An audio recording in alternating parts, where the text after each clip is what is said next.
Let's get it Star Wars. Let's get it Star Wars in here. Let's get it Star Wars. Let's get it Star Wars in here. A small rebel force has penetrated the shield and landed on Endor. This is where the fun begins. A long time ago, in a galaxy far, far away. This is Rebel Force Radio, your source for the Force. Star Wars news and commentary With Jason Swank and Jimmy Mack. I've seen Star Wars 500 times. Star Wars #1. This station is now the ultimate power in the universe. I suggest we use it. Now it's time for Rebel Force Radio. We would be honored if you would join us.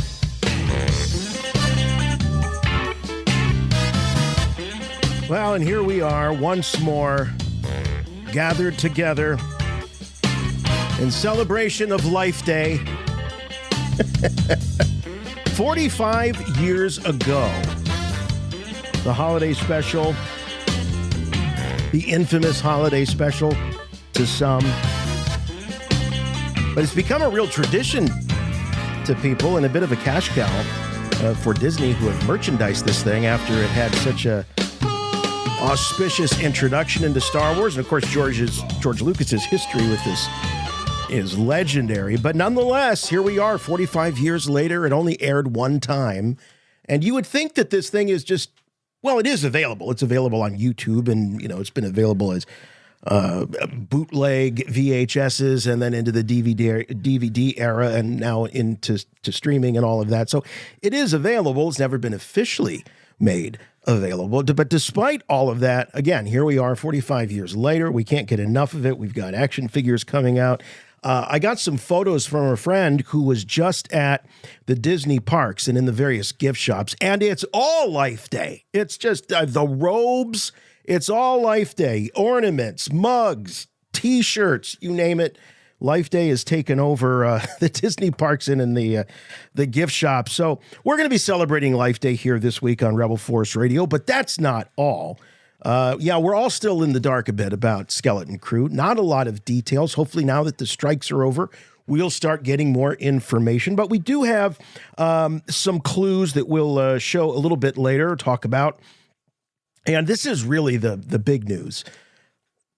Yes, it's the 45th anniversary of the founding of Life Day in the Star Wars universe, but we've got a very special way to celebrate. That's with a brand new song from Puppet Lando. That's right, we're going to debut a brand new song from Puppet Lando in celebration of Life Day. But you know what? For most of us, certainly here in the United States, it's Thanksgiving. We're getting ready for Thanksgiving. Next week is Thanksgiving. So a little housekeeping here. No Rebel Force Radio, no new Rebel Force Radio next week, Thanksgiving week. We're all going to take the time off, and we're going to enjoy that holiday with our families. It's been a while since we've been able to do that because we've had Disney Plus series. So we're going to take advantage of it, knowing this may be the last year for a while that we're going to be able to take the time off during the holidays. But anyway, that's it. So you're in store for some great Star Wars conversation, as always, here on RFR. We're glad to have you and happy to be here with you. And by we, I mean, of course, myself. If you're new to the program, my name is Jason. And with me, as always, my good friend and yours from Chicago, who celebrates Life Day every day, Jimmy Mack. Hey, Jason. Hey, Star Wars fans. Yeah, it's true. The reports coming out of the parks are correct. The Disney company is merchandising the crap out of Life Day. And I don't know how I feel about that. You know, I'm kind of feeling like my inner Charlie Brown coming to the surface. Does anybody know what the meaning of Life Day really is? You know, it's become so commercial. Yeah. But it really has. It's taken off. It's become a beast. It's a machine now. It's a Life Day machine. I'd love somebody to ask George Lucas what he thinks of that. Hey, George, do you know what Life Day is? Oh, God. Yep, it's from the holiday holiday special. And Disney, the Walt Disney Company, the company you entrusted Star Wars, your creation, your legacy, something you've referred to is so special to you. It's like a child to you. And they're taking the dreaded holiday special concepts and they're running with it and they're making a mint. How do you feel about that, George? Oh, God. It would just be like... You know what? I get the impression he has the same reaction to Life Day as George Costanza does about Festivus. Oh, yeah. Well, Festivus, I'm down with Festivus. Because Festivus George never wasn't, became, though. No, because that represented like dark childhood anxieties, but that he wished to keep buried deep down because it was a holiday his dad invented, where instead of having a Christmas tree, you have a Christmas pole, et cetera, et cetera. Right. And but I actually still appreciate Festivus because it has yet to become commercialized by the Walt Disney Corporation. So that day is probably coming. But for now, Festivus, integrity intact. Yeah. So here are just some photos I received. So here's a Life Day ornament that's available at the at the Disney parks. So that was one of them. Here is just one of many fleece throws with sleeves that mimic the red robe of Chewie at the end of the holiday special. And yeah, here it is all hung up like, so it's like a big Snuggie. It's a Life Day Snuggie is what it is. And, and there's always a holiday ornament. This isn't really Life Day, but I love these little astromechs that celebrate the holidays. This guy, he looks like he's hanging out here at the Swank Cantina with all those drinks on his head. Red and green. That one's pretty neat. Do we have that one? I think we have that. No, that's a new one for this year, but don't worry, I got you covered. Okay, good. Yeah, you got it. But this was what was really exciting. All of these vintage collection action figures, the very first ever Hasbro / Kenner anything that represents something from the holiday. Well, I guess that's not true because they had the Boba Fett in the animation colors. So that sort of counts. But this is really taking it to a whole new level, I think, when you actually have a screenshot from the holiday special on the card back. That is taking it to a new level. Oh, God.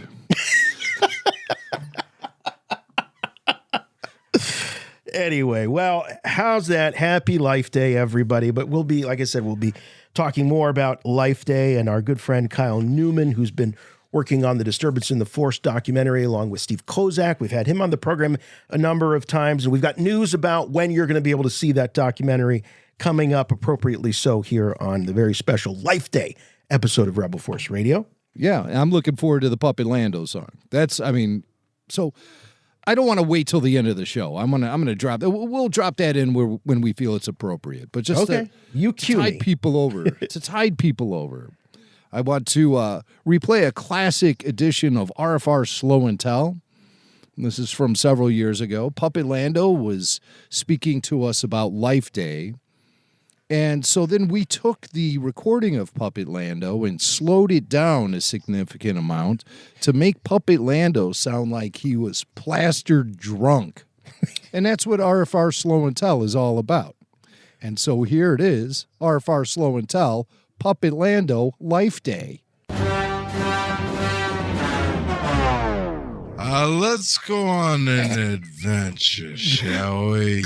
You know, love is a holiday. It's maybe this is the best kind of life day. Although let's, I want to leave, what's the guy's name? Itchy or whatever. Leave him up in the treehouse. Okay, me and the princess will be down below. Oh, man. You know what? That sounds like my Uncle Bob's Thanksgiving toast last year. It was about his cogent. I'll tell you that. That's great. Mm-hmm. Puppet Lando apparently has the same appetite for Colt 45 that Billy D. Williams has. No doubt. It does work every time. Yes. All right. So I see a note here on the old rundown that it's mail call. Mail call. Jimmy Mack going to do some unboxing. I got a package here. Mm-hmm. And it comes to me from Eric from Phoenix. And I'm opening it here on the show. Oh, this is exciting. Yeah, so you can see. I see him cutting the tape. Yeah, this was not open beforehand. just rip it open, you know. Let's take a look here. And there's a card. Jim, there are 2 different items, and you and Tyler get one of each. There's also a card for each of you. Oh, there is a card for each of us. Oh, okay.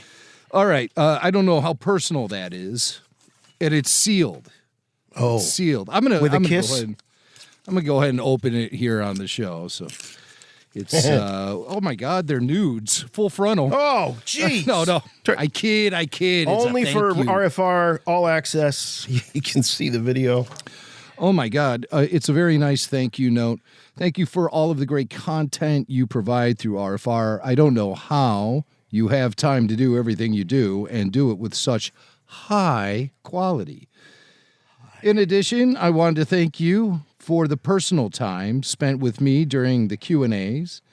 As we know, Eric from Phoenix is an RFR VIP. And the time you spent with Andrea and I that romantic night in Atlantic City. No, I'm kidding. At Reggie's Alulu, ICCC Con, and the Bash. You're a great Star Wars fan and an even better person. Oh, this is sweet. Here's a couple of items from Galaxy's Edge I thought you would enjoy. Thanks again, and may the Force be with you always. Eric from Phoenix. All right, well, let's check it out. This is very generous. Digging deep here, we have something heavily wrapped in bubble wrap, which I'll just rip apart just to get to it. Oh, so yeah. we're not He knows how to waiting pack it up. all day. He knows how to pack here. it up. Oh, this is packed. Uh-huh. This is packed full of Eric from Phoenix goodness. Oh, my goodness. What is look at that. this? It's like a big stein that features, I guess this would be the cityscape of Batu. That's what it looks like to me. Yeah. You know, with the domes and everything. That's neat. Yeah. Check out Galaxy's the Edge. handle. The top of the handle. Oh, it's the Millennium Falcon. Look at that. Did he send you a box too, Swank? He might have sent me a box. Okay, good. I'm glad he did because it's just me and Tyler. Well, I mean, he's sending. I was going to say, my God, he's sending Tyler stuff. Jeez. Tyler's been on this show for what, a minute?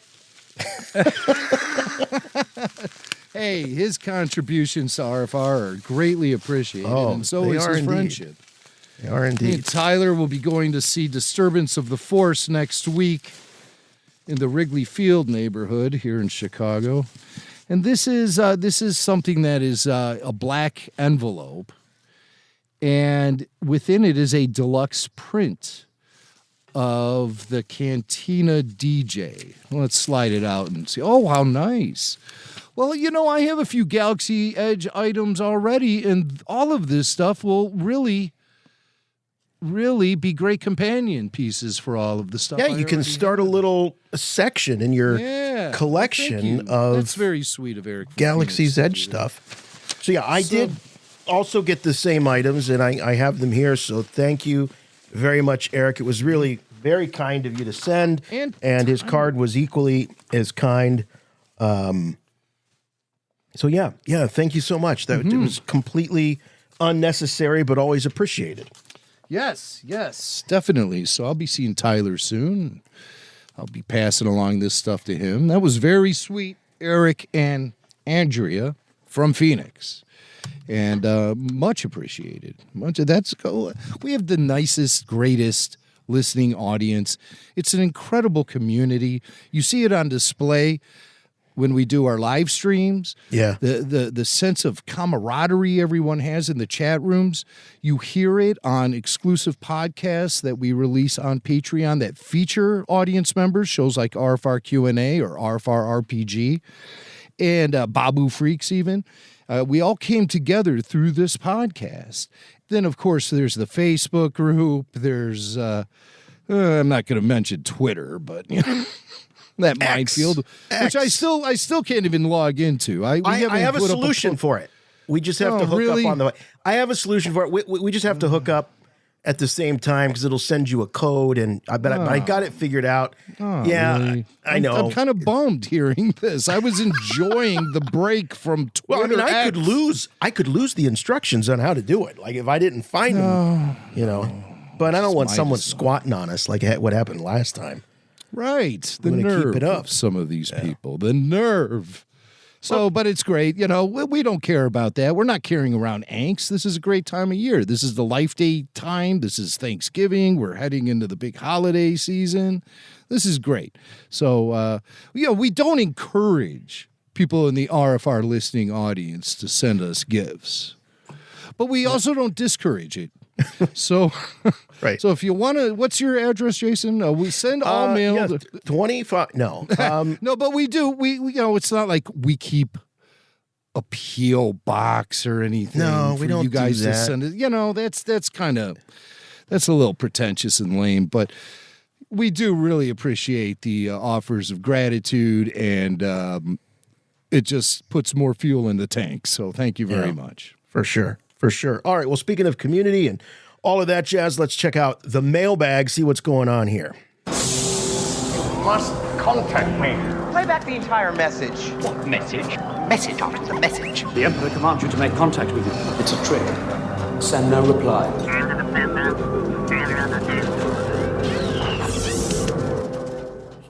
Hey, Jason. Hey, Jimmy. This is Nick from Tampa calling.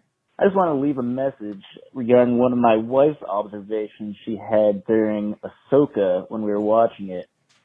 Now, I've always been a Star Wars fan since before I could remember. My wife, on the other hand, is more of a casual fan, like how Jimmy describes Wendy Mac. But so when we got around to watching Ahsoka, she'd never seen Clone Wars or anything like that, so the character was relatively new to her.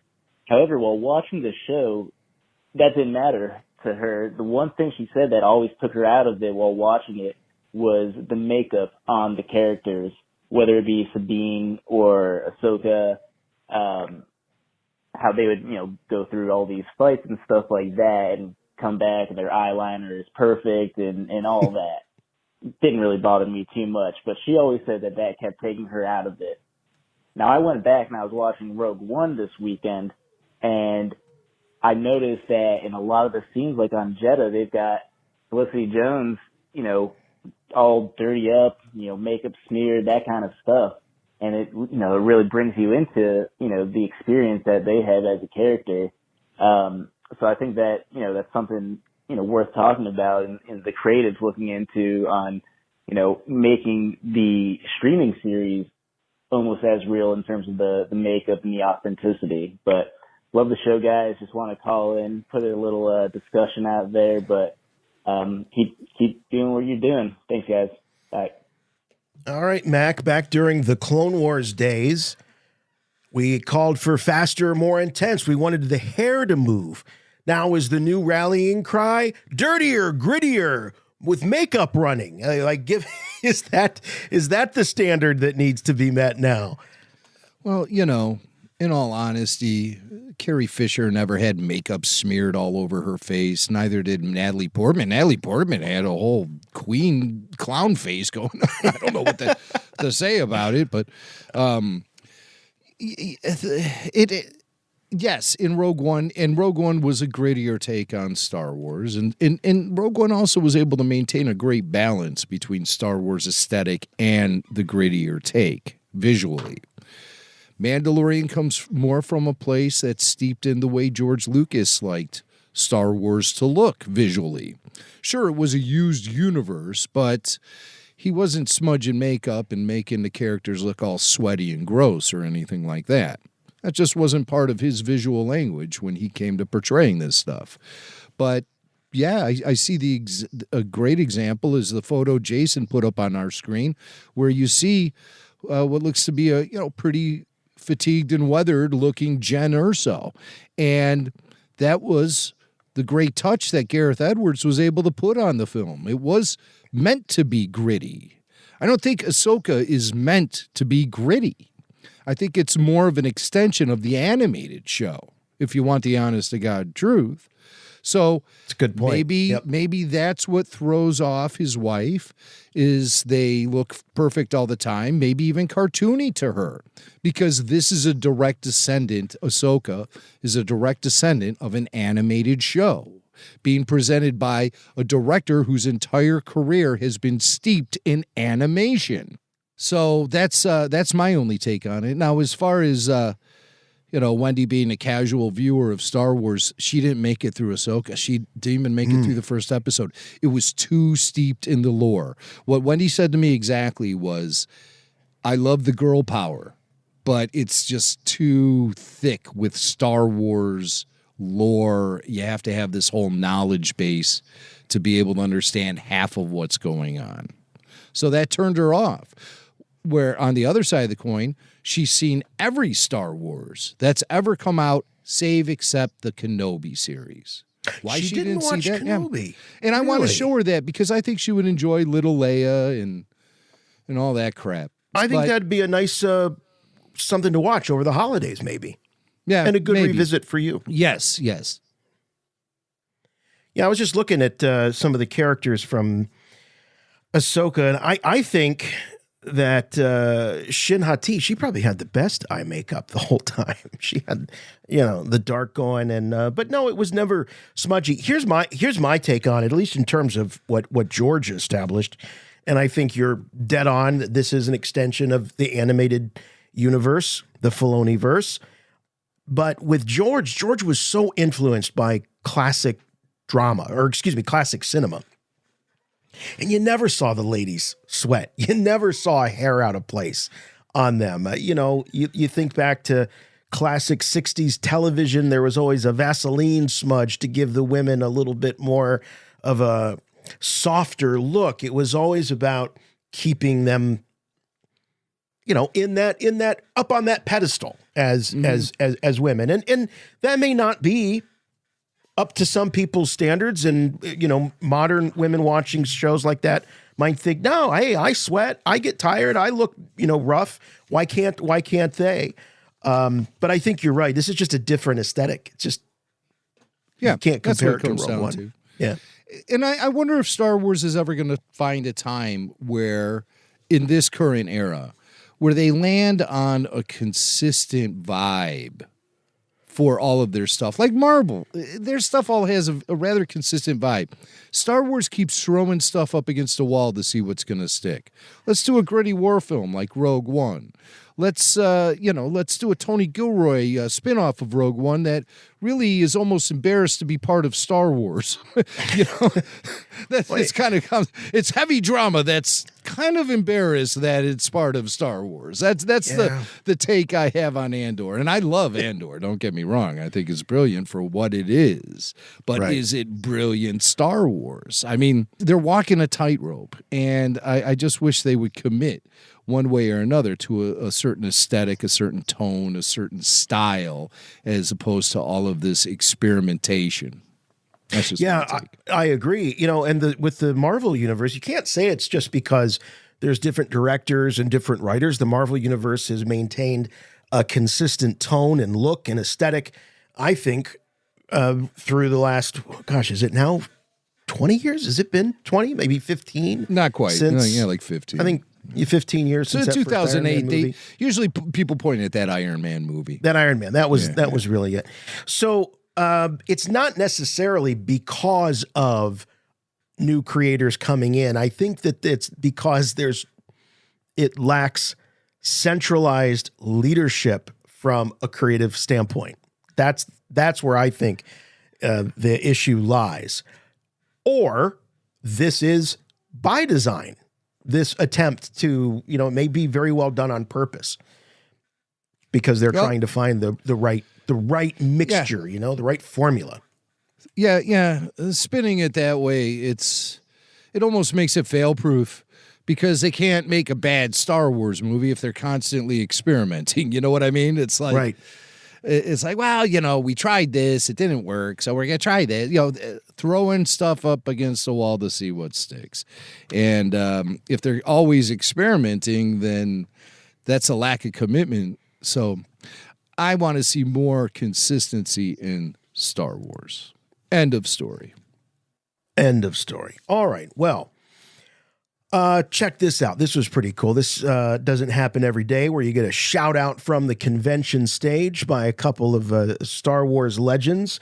Matt Lanter and Ashley Eckstein were at Twin Cities Con, and I think it was kind of rough for them because they didn't have their partner in crime. They didn't have James Arnold Taylor at this particular show. He, I think James was ill, or he had another commitment. It might have been illness. Something took him out of the show. But the three of them have been making the rounds and doing these great panels and all these wonderful reminiscences about the Clone Wars, and everybody seems to be really enjoying their appearances.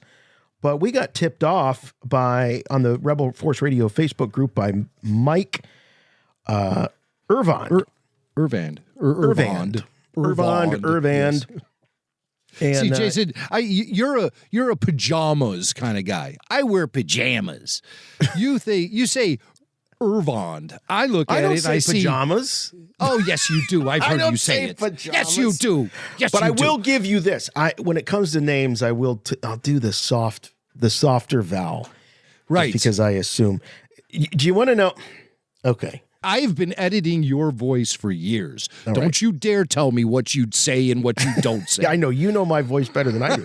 Let me tell you, I had a job where I handled insurance claims over the phone, and it was like being a short order cook. Like the claims would come off the machine, you would go, you'd grab it, and then you'd see the names and you'd start calling people. And I was probably about 3 months into the job, and I get the name of the claimant, and it was Gerald Frankenstein. Oh, that was his name. And I thought, oh my God, that's a real name? So I called the man, and someone else answered. It was a lady that answered, and I said, yeah, I'm looking for Gerald Frankenstein. And she said, it's Frankenstein. No, it isn't. I saw the movie. So ever since then, I think I have taken the soft vowel treatment on names. But this is Mike Irvand, and he was at Twin Cities Comic Con, or the Twin Cities Con, and apparently our names were thrown out from Matt Lanter. What is your favorite obscure random Star Wars character? I don't, it's not that obscure, but I do love Salacious Crumb.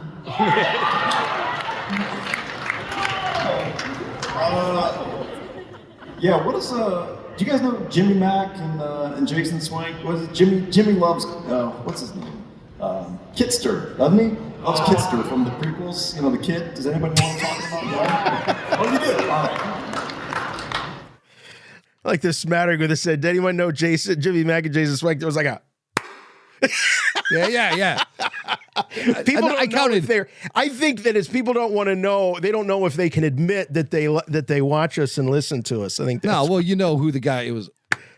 It was 3. I counted them. Oh, that came from our friend Mike Irvand, who was there. That was Mike. Thank you, Mike. That was Mike showing us some love, and instantly he's online posting to the RFR Facebook group that it just happened. I was so thrilled to hear that this shout out happened in connection to a Kitster reference. Well, I like that you are synonymous. This show is synonymous with Kitster references, and Matt didn't feel that he could throw out Kitster without giving props to this show and its long storied history with the character of Kitster. He's the best. Yeah, he's such a great guy. He's awesome a guy. True friend of Rebel Force Radio. Indeed. There's this whole movement now starting, the Where's Kitster movement. This is so wizard and Where's Kitster? how do you get so lucky? Kitster. Finish the race, of course. Do you know what Kitster is? No. That's all right. Where is Kitster? This is Matt Lancer, voice of Anakin Skywalker on Star Wars The Clone Wars. You're listening to Rebel Force Radio, your source for the Force.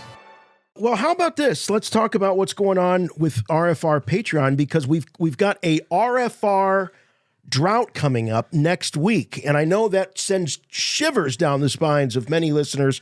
They don't know what to do with themselves, Mac. We're going to be eating lots of turkey and they're going to be starving for more Rebel Force Radio, but they don't need to. Yes, they don't, because they can get their fix at RFR on Patreon, because they will find hundreds of exclusive Rebel Force Radio podcasts packed with killer Star Wars conversation, packed like the dressing stuffing your turkey on Thanksgiving. You'll see very similar stuffing on RFR on Patreon. I should really write these things down before I say them. I thought you're doing great. I think you're doing great.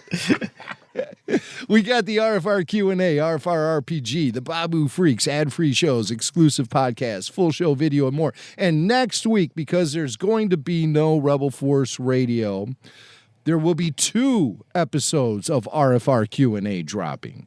So you'll definitely get Star Wars conversation in your earbuds from us. Support the show. Keep us kicking and screaming for years to come. That's Rebel Force Radio on Patreon. Patreon.com/Rebel Force Radio. It's a great time. Should we do it? Is it time? Yes, it is time, because, all right.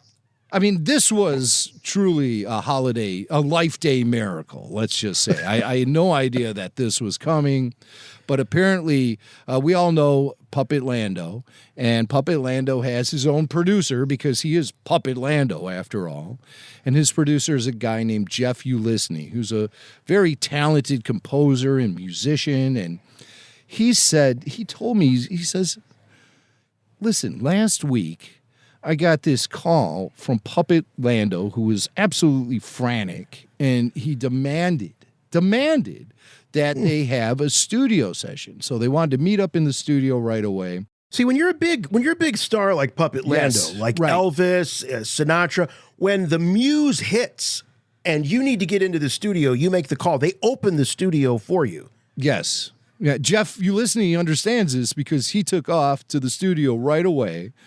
And when he got there, Puppet Lando was already there.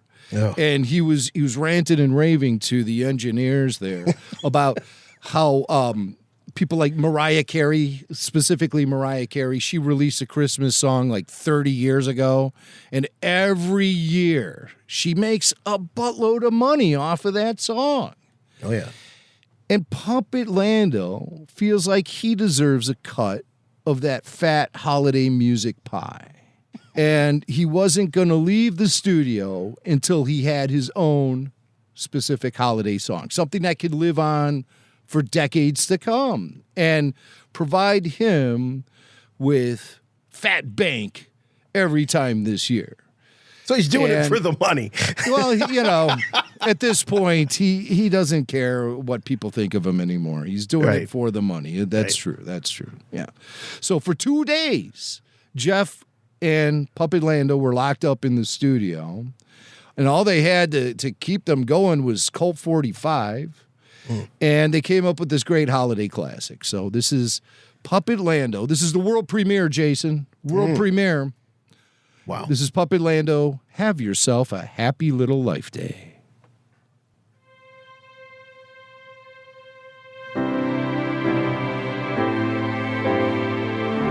Here's a little something special for the holidays. Have yourself a happy little life day. Bless the tree of life. From now on, our travels will be free of strife.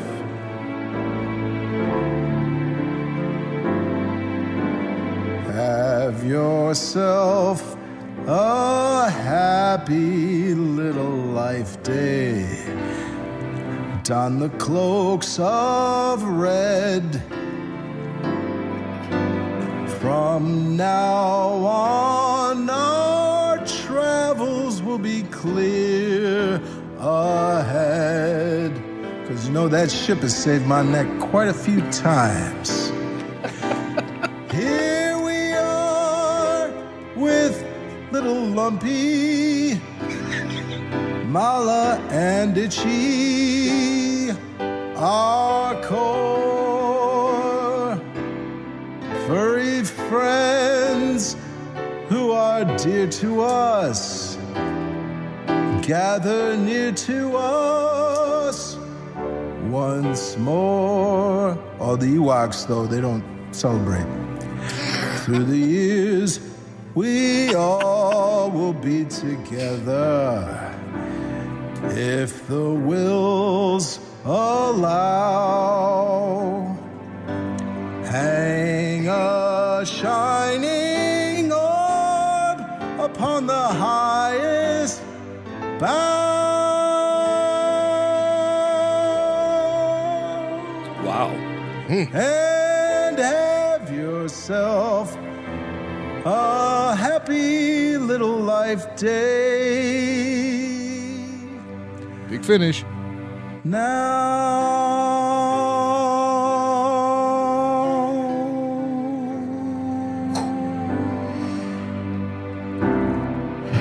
Happy Life Day from Puppet Lando. Everyone's invited, of course. Oh, Jason man, is that all well choked done. me up a little bit. Are I you tell you, all you know, right? I'm okay. That's just, Okay. you know, it really hit me in the right spot. I could see that, yeah. Wow. Well, have yourself a happy little life day. I know what people are asking themselves now, Jim, which is, how do I have this? How do I add this to Yes. my holiday playlist this year? So I'm assuming that this is going to be released at some point. Yeah, Jeff releases everything via Bandcamp, I believe, but we'll be sure to put the links up at rebelforceradio.com and share it across the socials. Yeah. All right. Well, as Puppet Lando so beautifully sang, yes, happy Life Day indeed. You'll be celebrating Life Day before you know it. Try to enjoy your Life Day. What the hell is Life Day anyway? Well, it's a joyous celebration that a giant race of hairy ape-like creatures celebrate. They all put on red robes and hold aloft a ball, which shines very bright and transports them into space. Happy Life Day. Rebel Force Radio.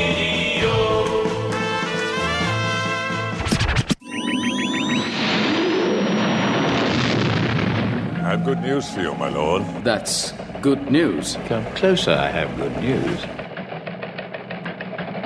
Well, we have great news. Great news on the Life Day front. And that is because it was announced today, as we record this show, on Life Day, appropriately enough, from Variety, that the documentary we've been telling you about for, gosh, it seems like a couple years now. It's been in the works. Is set to be released on physical media December 5th on Blu-ray and DVD format. So there you go. Yes, I am so excited. Now, Jason, you and I, we saw a very early cut.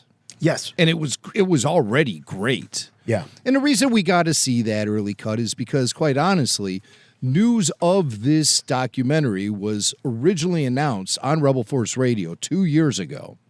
It may have even been 3 years ago, now that I think of it, 2020. Wow.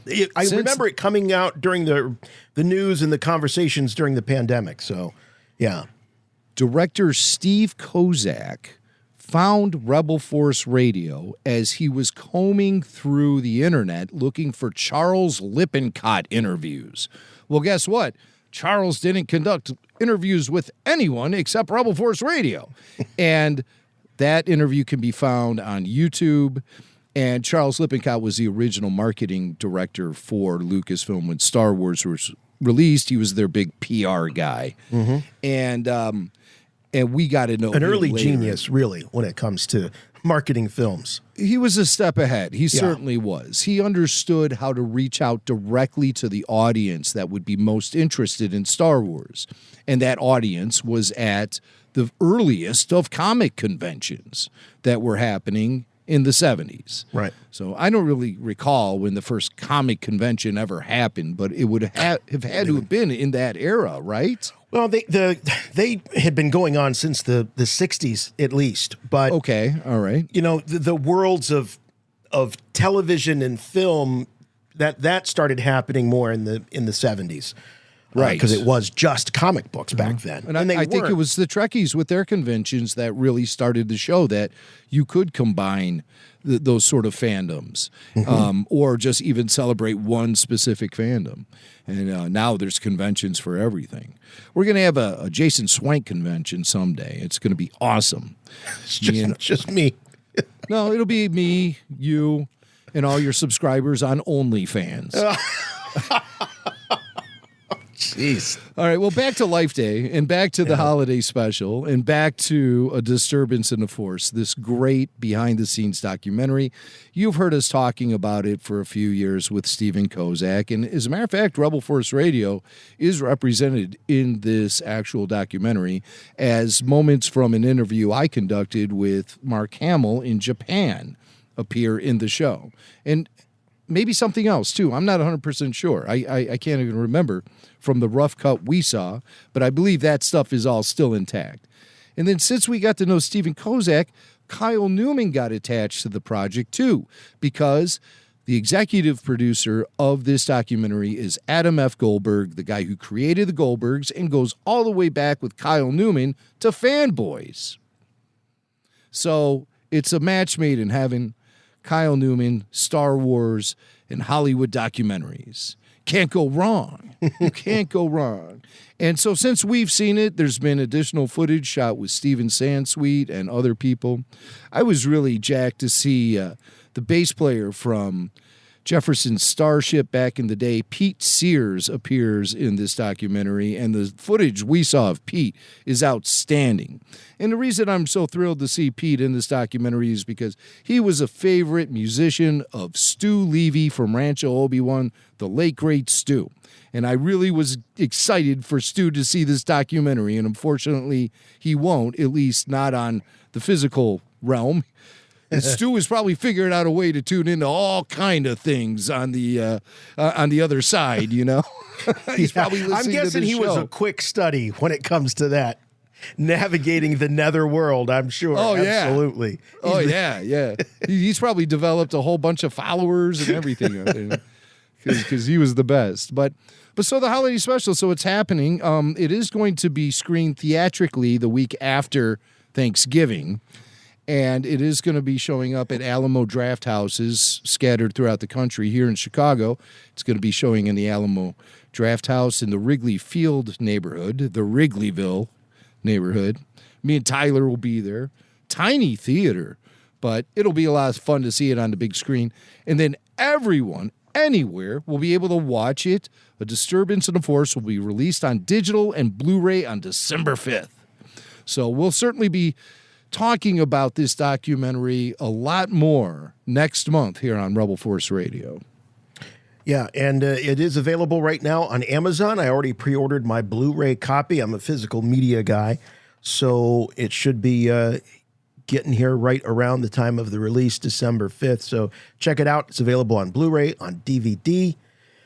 And yeah, it'll be a great addition to your future holiday. It'll be a great excuse to get it out. And this is going to be, I tell you what, I know this, it's going to be a lot more enjoyable than the actual holiday special. You got to, so if you're feeling that tug of, I really should celebrate Life Day and the holiday special every year, this is going to be the way to do it, not the holiday special.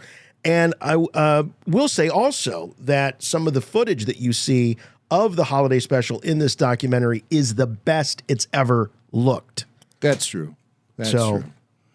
Well, I'll tell you what, I really think the mere existence of this documentary, which, by the way, is got 100% on Rotten Tomatoes, and I think it's beating out the Beatles on the charts right now. It is on the Amazon documentary sales charts. Yes, it's above the Beatles. It's incredible. I was just looking at this. These TV numbers are unfathomable today with how fractured everything is. 13 million people watched the holiday special when it aired 45 years ago. Right. You don't get putting that. like that. Yeah. No. Network TV nowadays, I mean, if you crack 1 million people are dancing in the streets. Right. You get 2 million executives are buying themselves new Learjets. So right. It's that's how that works. The holiday special is definitely hit or miss. I think it depends on how much you love Star Wars. It will lead you to how much you love this, or how much you love campy stuff or throwbacks to 70s variety shows. But for the most part, this thing's a real dog. And I believe... I believe, though, the existence of this documentary will drive people to seek out the holiday special after they've watched the documentary, because I think a lot of people who've never seen a holiday special are going to put eyes on A Disturbance in the Force based on the mere star power that's involved in the production. Well, I think the best thing that this does is it puts the holiday special in context with what was going on with Star Wars at the time, Right. what the general population was into in terms of its television entertainment. This was not weird for its day. There might have been elements of it that were a little out there, but as a format, the variety show format was very, very commonplace at this time. It was a predominant form of entertainment. So that's important to remember, too. This thing wasn't as kooky then as it appears now. Well, I mean, and they put it all into proper perspective, comparing it to shows like the Donnie and Marie show, which was a weekly show, very popular. Me and my neighbors and Billy Mack, we watched it every Friday night. Didn't the Brady Bunch have their own variety show for a while? Yes, they did. The Yes, Brady they Kids did. or something like that? Yes, it was the Brady Bunch Variety Hour. Ah, there you go. And it was like maybe a dozen episodes were released. But Donnie and Marie, that was a real force of nature back in the mid to late 70s, and a lot of fun to watch and very popular. And this documentary draws parallels between the holiday special and Donnie and Marie, because Donnie and Marie did a famous Star Wars episode during their variety show. And Donny Osmond himself appears in the documentary talking about the Star Wars holiday special, talking about the Star Wars parody he did on Donnie and Marie with Chris Christopherson standing in for Han Solo, and I think Paul Lynde was Grand Moff Tarkin, and I believe the deep voice guy who does the his name's Freeze, I think Paul Freeze. He does the voice of the Haunted Mansion and all that classic Disney stuff. He is the voice of Darth Vader in this. 3PO and R2 play themselves. I think Chewie is there. Dancing stormtroopers. It's a hoot, and you can see that on YouTube as well. But this A Disturbance in the Force documentary does shine the spotlight on Donnie and Marie quite a bit too, which is really neat. And as I said, Donnie is a participant in this documentary. But like I said, the show itself, the holiday special, is kind of a dog. And I always love hearing this when we replay it. But years and years ago, I would say this is like 18 years ago, Steve Sansweet gave us his review of the holiday special. And it is really the most straightforward and pragmatic review you're ever going to hear of the holiday special coming from a Lucasfilm executive. It's an historical oddity. It's not very good. I mean, my problem with it is not so much its silliness, but I find it boring. This was an attempt to merge a very popular format at the time that was really starting to die out, which was variety shows, with the Star Wars universe. And it just, people, Harrison Ford and B. Arthur, Art Carney and Mark Hamill, the Jefferson Starship, Diane Carroll. It just made no sense. It never sounded silly to me until you just said that, Steve. But silly is one thing, juvenile is one thing, but its biggest sin to me is that it's boring, and I just can't sit through it. Boy, who was that young guy's voice that I was hearing? Good Lord. Steve Sansweet, Jason. Yes. Yeah, Stephen J. Sansweet. Another great friend of RFR. Yes, and he's so right. That quote of his, that its biggest sin is that, not that it's bad and kitschy and silly, but that it's boring, is so true. And you don't know that. You don't realize it until you watch it, because you're expecting, okay, despite the kitschiness and despite the silliness, it's still Star Wars. It's Harrison Ford's in it. There's lost footage of filming of the original movie, and they find a way to make it boring. Amazing. Well, I remember Hamill asking me at a time when he had never seen it. I'm sure he's seen it by now, but back when I spoke to Mark, it was in 2008, and he had never seen it. He goes, well, is it like so bad it's good? And I'm like, no, Mark, it's not. I remember that. Yeah, this had to have been. It's probably why that audio has made it into the documentary. It had to be one of the very first, if not the only times he's really spoke at any length about the holiday special. And I was so taken aback by the fact that he has not seen it or hasn't seen it. At that time he hadn't seen it. Yeah. Then I made fun of the mascara they had him wearing, right to his face too. I'm like, yeah, the makeup on you was. Hey, nuts. remember he asked you for the interview. Well, no, it's the other way around.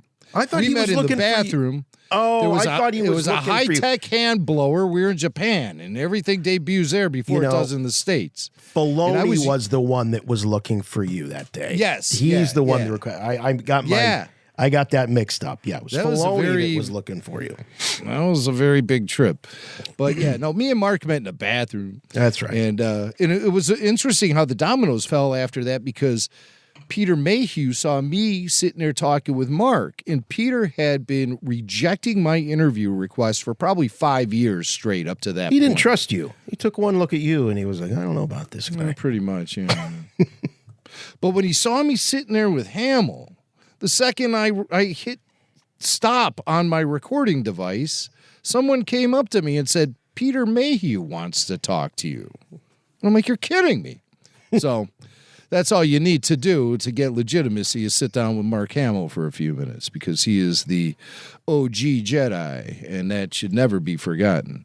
But Steve, he thought it was boring. The kids on that show, Glee, remember the show? Oh, Glee? yeah. Oh, yeah. It's kind of a high school musical sort of thing. Yep. Glee. There's a kid on that show who was just totally balls out freaked about the holiday special. That's right. The best Christmas show of all time is the Star Wars Holiday Special, shown only once in 1978, then locked away in Lucasfilm, but like the precious jewel it is. Every fanboy in the galaxy knows it's completely awesome. Yeah. Every fanboy in the galaxy fanboy knows. That's right. Knows, except for this one. I mean, Luke Skywalker himself says to me, is it so bad it's good? I'm like, no, it's awful.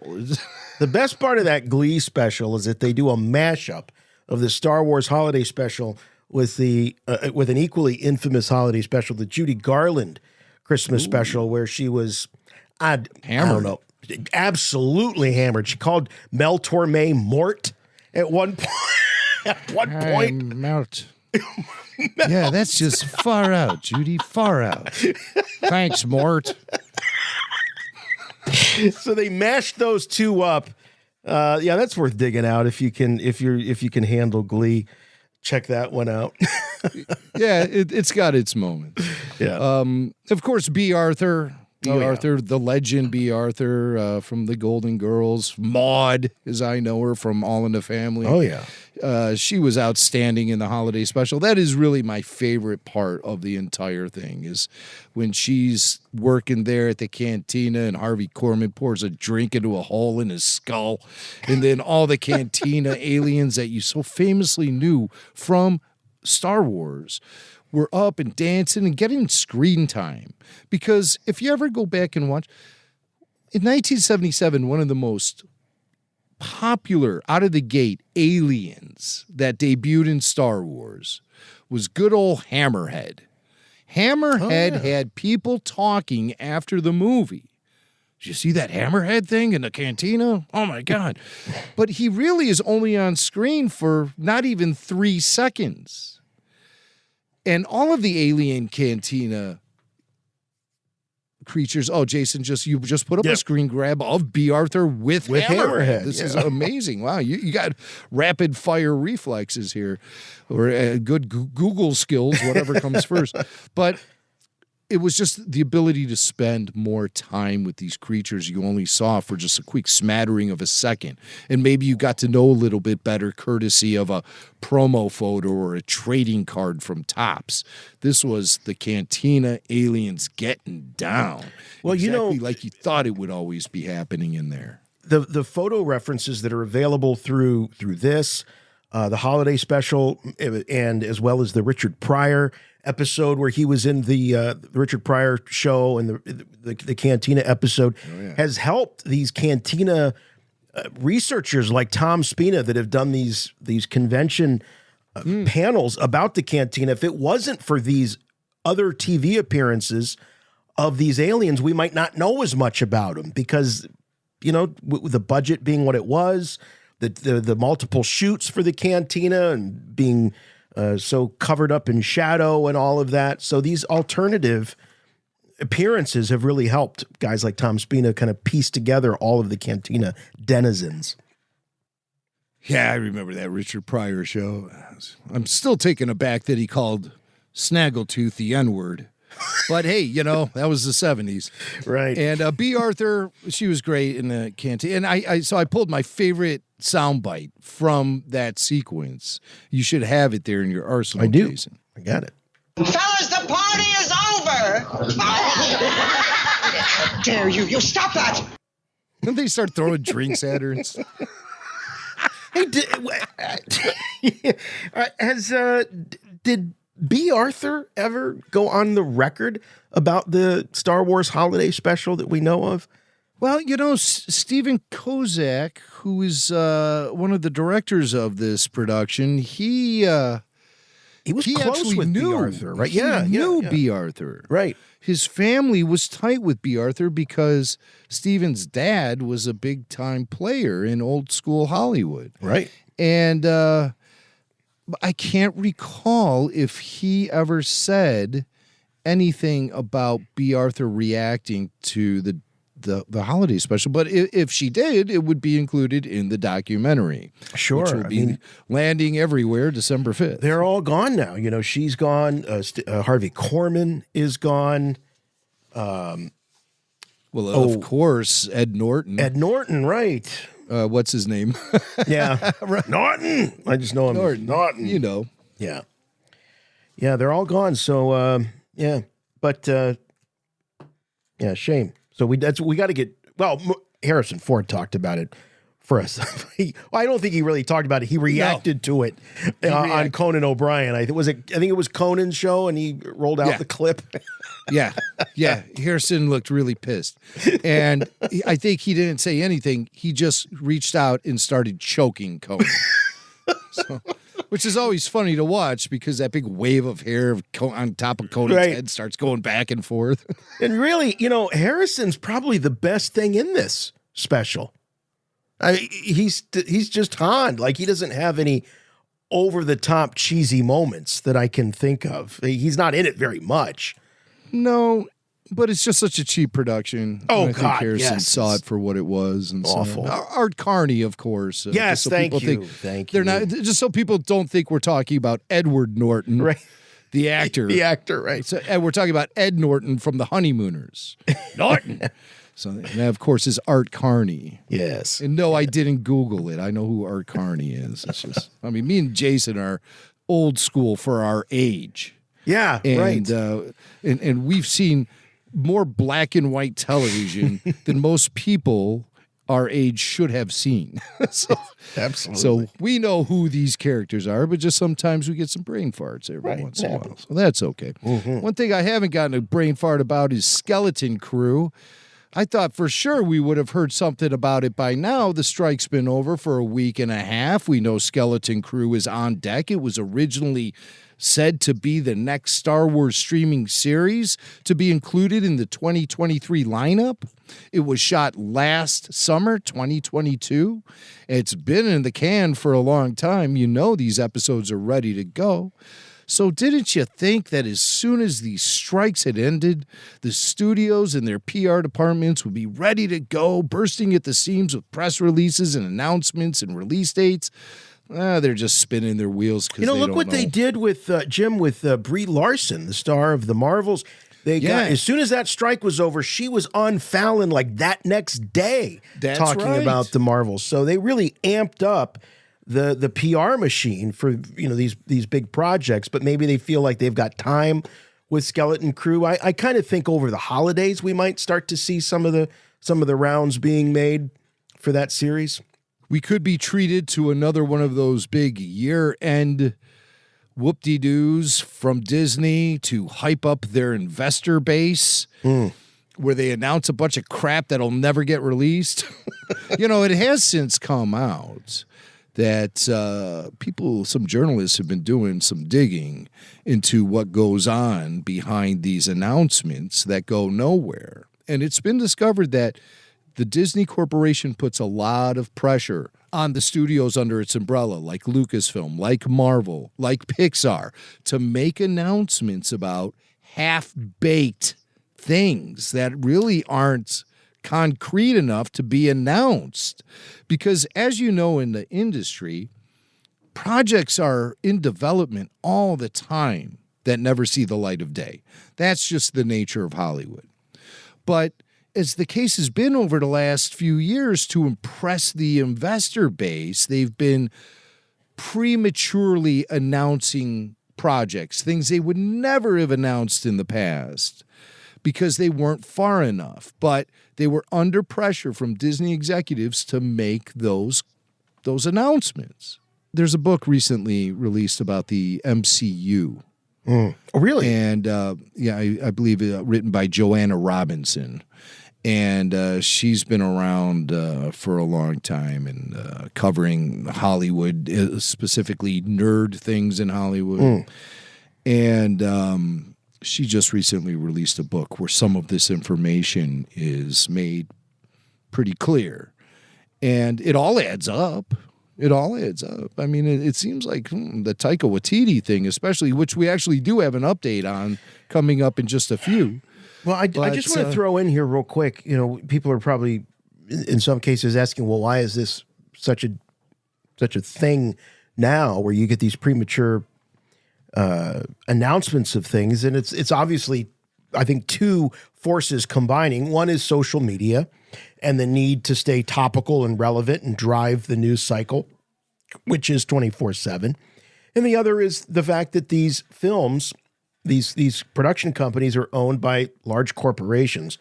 And there's a great clip of George Lucas that's floating around Instagram and on Twitter, just an old, not too old, but a interview highlight of George where he's talking about the fact that movies are now being made by studios that are owned by big corporations, and the owners of these corporations, they don't understand movies. They don't understand art. They don't go to movies. According to George, they don't even go to movies. They don't know anything about movies, and they're the ones that are in charge of the budgets and what gets made and what doesn't get made. And so it's just so interesting to me, Jim, that you've got a guy like George who dedicated so much of his life to creating an alternative path for art and film to be made, an independent path. And that very thing that that made that possible is now in the hands of the absolute epitome of what it was that he was fighting against. And it's almost like a tragedy in a way. It's like a Greek tragedy. It's Anakin Skywalker-esque. It was about inevitability and destiny and all of that. So it's just, it's fascinating. Where's that book? I want to see that book being written. An analysis of. It's a tragedy, all right, but at the price tag of $4.5 billion. So thus there will be no book. Understood. Put the book on the shelf. Understood. It's on the shelf. That's where the book is. On the shelf. George was always famous for saying things were on the shelf. Hey, George, how's that live action TV series you're coming up with? Oh, it's on the shelf. It's over. It's done. Toast. We don't have the money. No, you're right. You're right. And and here's the thing. Let's face it. George was getting older. George isn't going to live forever. I mean, George, at the time he sold Disney, he was in his 70s. and or late 60s at the. I guess he was in his 70s at that time. You know what, though? This 60s, is early 70s, filmmaking. so. His contemporaries, his peers are still at work. Coppola is making Megapolis, and he's 83 years old. Steven Spielberg is still very active. Ridley Scott is bringing back Gladiator. I mean, there's a lot of things going on. Martin Scorsese certainly hasn't slowed down. Right. You know, why does George have to retire? It's because he got married. And his wife made him sell all of his cool stuff like Star Wars.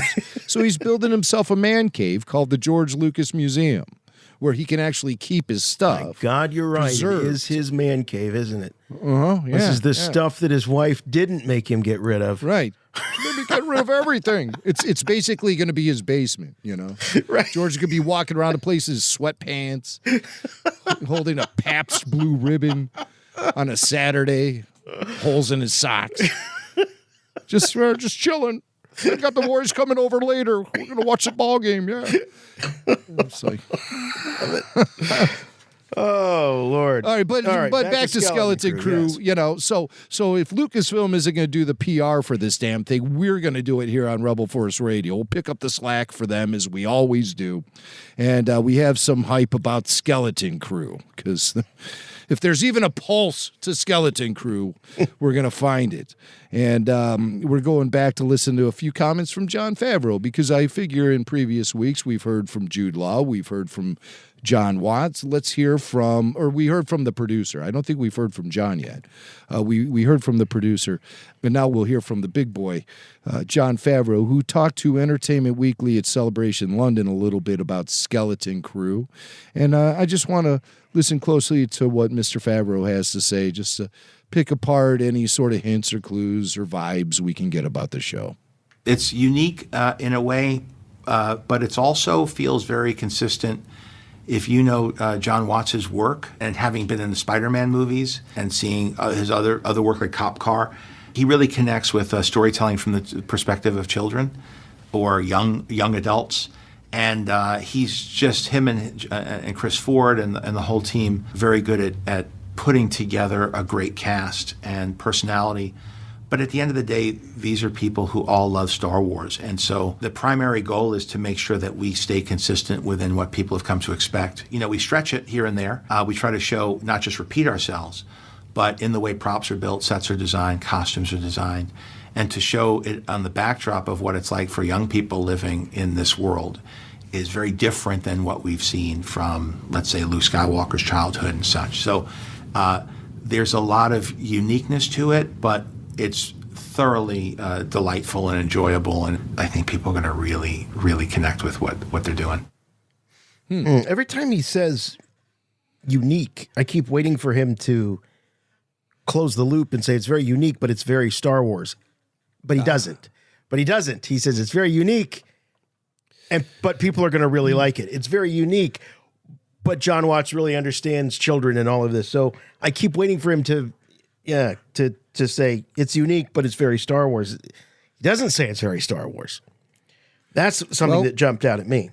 But I think he's inferring it still does fit within the realm of what we know Star Wars is, and what the thing he says about John Watts and being able to direct children with a perspective that works for portraying the children on screen. You see it in the Spider-Man movies with the teenagers. He's portraying their characters, and they're not. It doesn't feel like anything is unnatural or pandering.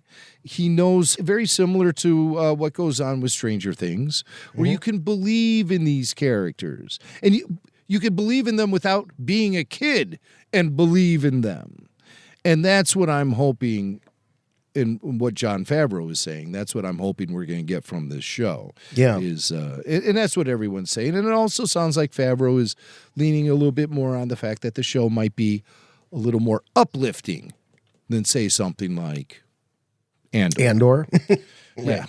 Yeah. We loved Andor. Stop sending the emails. We loved Andor. So last year at D23, he also spoke to EW, and he revealed how John Watts got brought into the fold. Skeleton Crew, which is John Watts and Chris Ford's show, That's going on several stages. So we basically have the whole studio lot. Dylan and crew is great because it was me and John Watts when we're on the set of Spider-Man. I was just sort of sniffing out if it's something he might be into doing. He's like, I have a whole idea for what I would do. And we were just talking on the set, and I called Dave I was out in Atlanta. I was like, Dave, this sounds really good. You want to listen to this idea? That sounded good. We hopped on a Zoom call. They pitched through what it was, just the very basic strokes. I was like, this is great. It focused on young people. It's always good to have new characters coming in. And there are so many different tones now in Star Wars. You have Andor that, is intrigue and a thriller, You have adventure. You have, with The Mandalorian, samurai adventure with Ahsoka. So to have this young Amblin feeling movie with young people seeing it for the first time, who grew up in the Star Wars world and are exposed to adventure, the puppets, the costumes, the visuals, the world that's being expanded upon. And now I get to write the next season of Mandalorian with all these new characters and new locations and new creatures. So it just keeps adding more and more. And so there's this cohesive group of stories that are being told thanks to all these filmmakers that are contributing. Yeah. This all makes sense. This idea of tone diversity, you might call it. Tone diversity.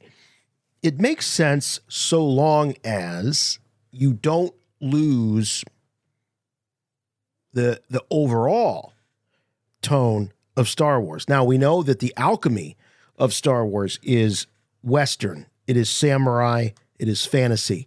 It is sci-fi. So if these shows sort of capture all of that, but maybe some of them just turn the dial up a little bit on an element. Maybe this is a little more Western feel, like Mandalorian. Maybe it's a little bit more samurai, like Ahsoka, etc.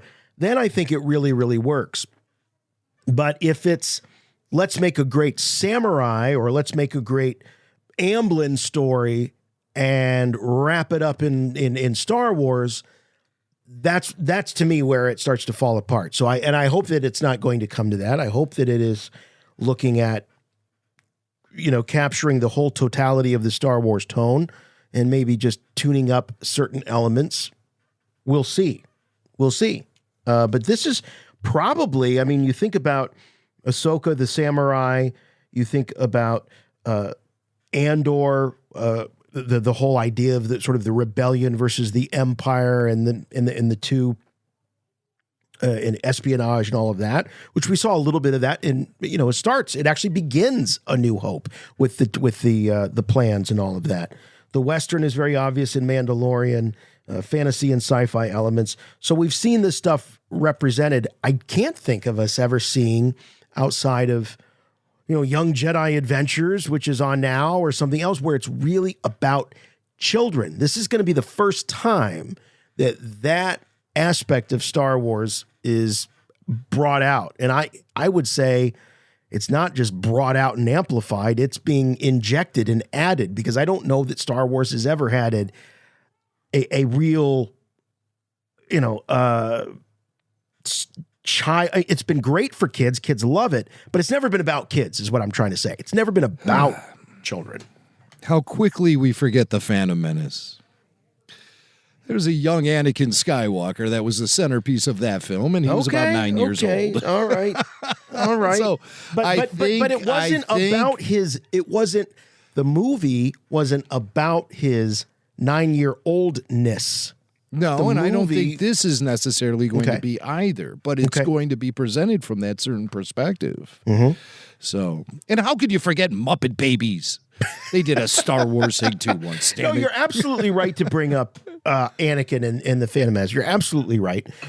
But as I say, I think that the difference perhaps there is that it wasn't about him being 9 years old. In fact, what's interesting about that movie is that if you just listen to it, there's nothing that he does or says that limits him to being just a 9-year-old. That movie could have read just as well or played just as well if he'd have been 12 years old, 13 years old. They Or never even really older, yeah. dig into that 9-year-old. And it wasn't until I had my own 9-year-olds that I realized what a 9-year-old was capable of. And, They do dig into the 9-year-old. They do dig into the 9-year-old. The whole separation from the mother thing, and you gotta go move ahead and take At taking 9? him away at 9. Yeah, I mean that's a hard thing for him to deal with, and unfortunately that happens like at 18. Not at 9. Yeah, for most he was kids. only halfway there, and he's being sent off to go to be trained to be a Jedi warrior. school. And it's kind of a heavy thing to deal with, but I mean, I think they spend a lot of time focusing in on Anakin's age throughout Phantom Menace, and I mean, even at times it's not his youth; he's too old to be trained. Right? So the kid is just walking through paradox after paradox, and it's a mess for him. But no wonder he's I just worry that when they say it's going to be an Amblin film, it's going to be like The Color Purple. That's all I'm fearing. I don't see how Star Wars crosses over, or like Schindler's List. It's going to be all black and white. No, the Stranger Things comparison, that is helpful to me.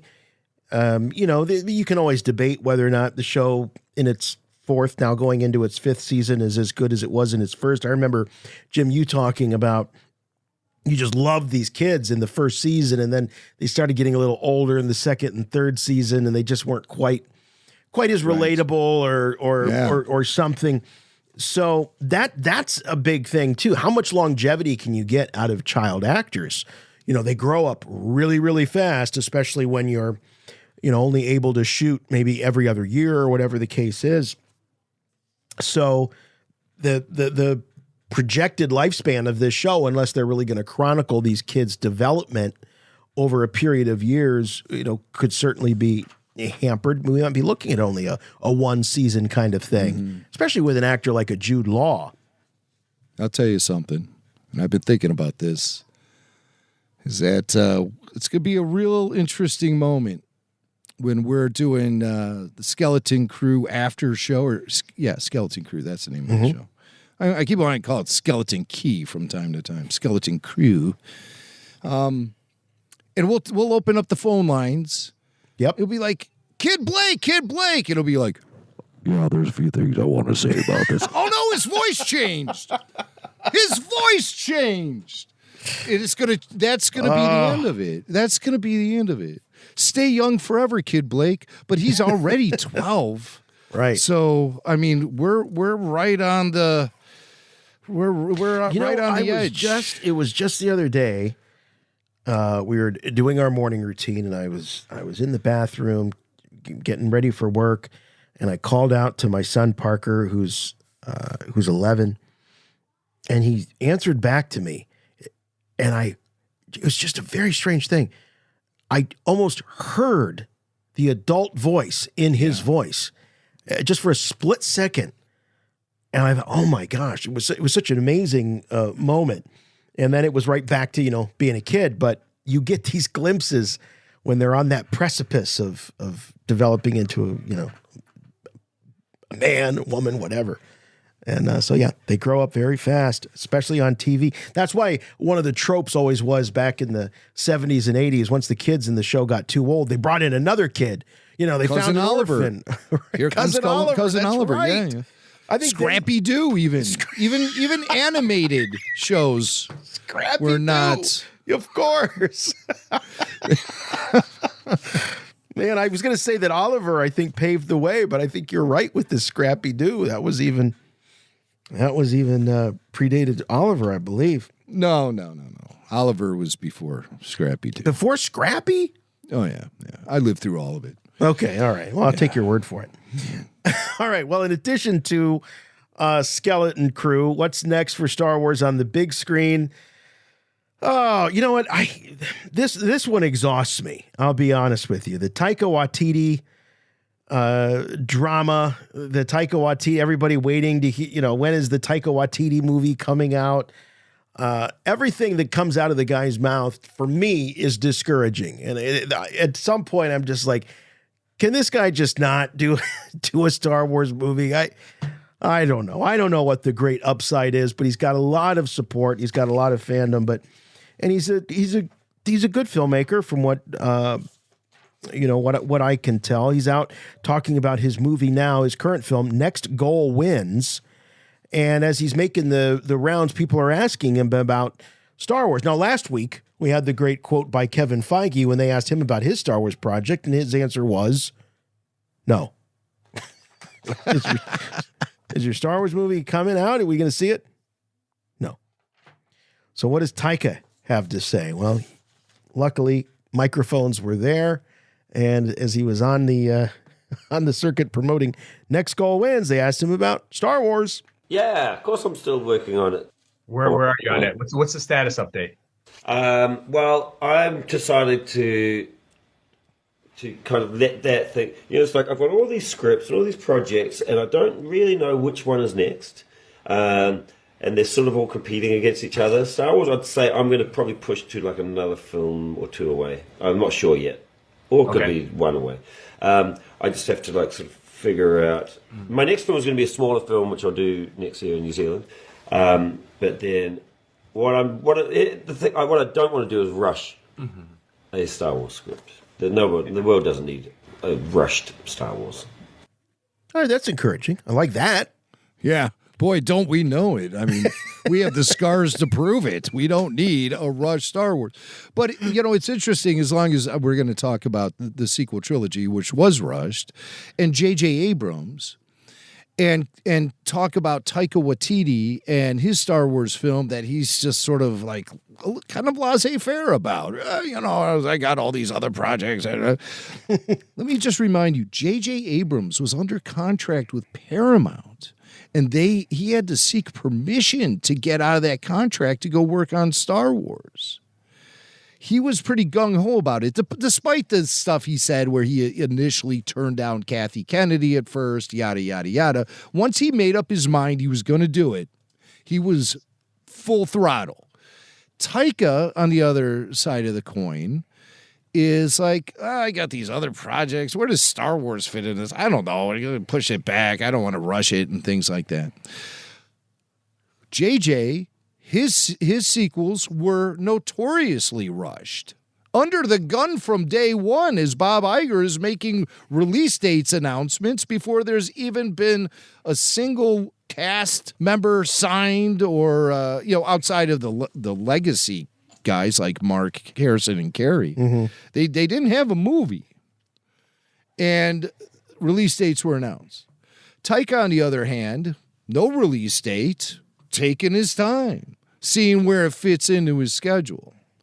So I think that kind of indicates a big difference in the way Star Wars operates nowadays and the way the Disney Corporation treats Star Wars and the way Hollywood itself perceives Star Wars. Who would have ever thought 10 years ago that a director, an up-and-coming director, or even a guy like, Taika Waititi is more than up-and-coming. He's arrived. And the notion that a director would be up for doing Star Wars, but not really... Taika doesn't seem very enthusiastic about it, is what I'm saying. I think the problem here is that it's become... Star Wars has become another big Hollywood blockbuster franchise. And what I'm seeing, because Taika is, as we say, on making the rounds, promoting this film, and so I'm seeing story, headline about Taika making these comments because Yahoo, that we had the clip here from, they're not the only ones asking him. Variety asked him, and here's what he said to Variety. He said that it will be, dramatic pause, a Taika Waititi film. It's going to piss people off, he added with a laugh. This is Variety. Does Taika have a reputation? Do his films piss people off? I've never heard anybody say that they were pissed off by a Taika Waititi film. Or is he saying a Taika Waititi film that's within the framework of Star Wars is going to piss people off? Dude, don't take a page out of the Rian Johnson playbook. That's proven not to work.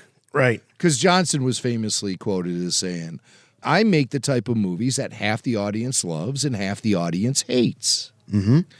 And Taika appears to be holding the same torch. So yeah, it's that going to piss terrifies me people a off, little and then he laughs about it. And then I just saw a headline from another outlet that said that Taika is saying that he's tired of big blockbuster studio films. He's tired of studio films. So and some estimates are saying that we're likely to not see a Taika Waititi Star Wars film until 2030. 2030. That adds up. That totally adds up. And I mean, next year's 2024. It seems like 2030 is so far away. Oh, the next decade. I'm still getting used to the new millennium. So decades mean nothing to me. Decades mean nothing to me anymore. Yeah.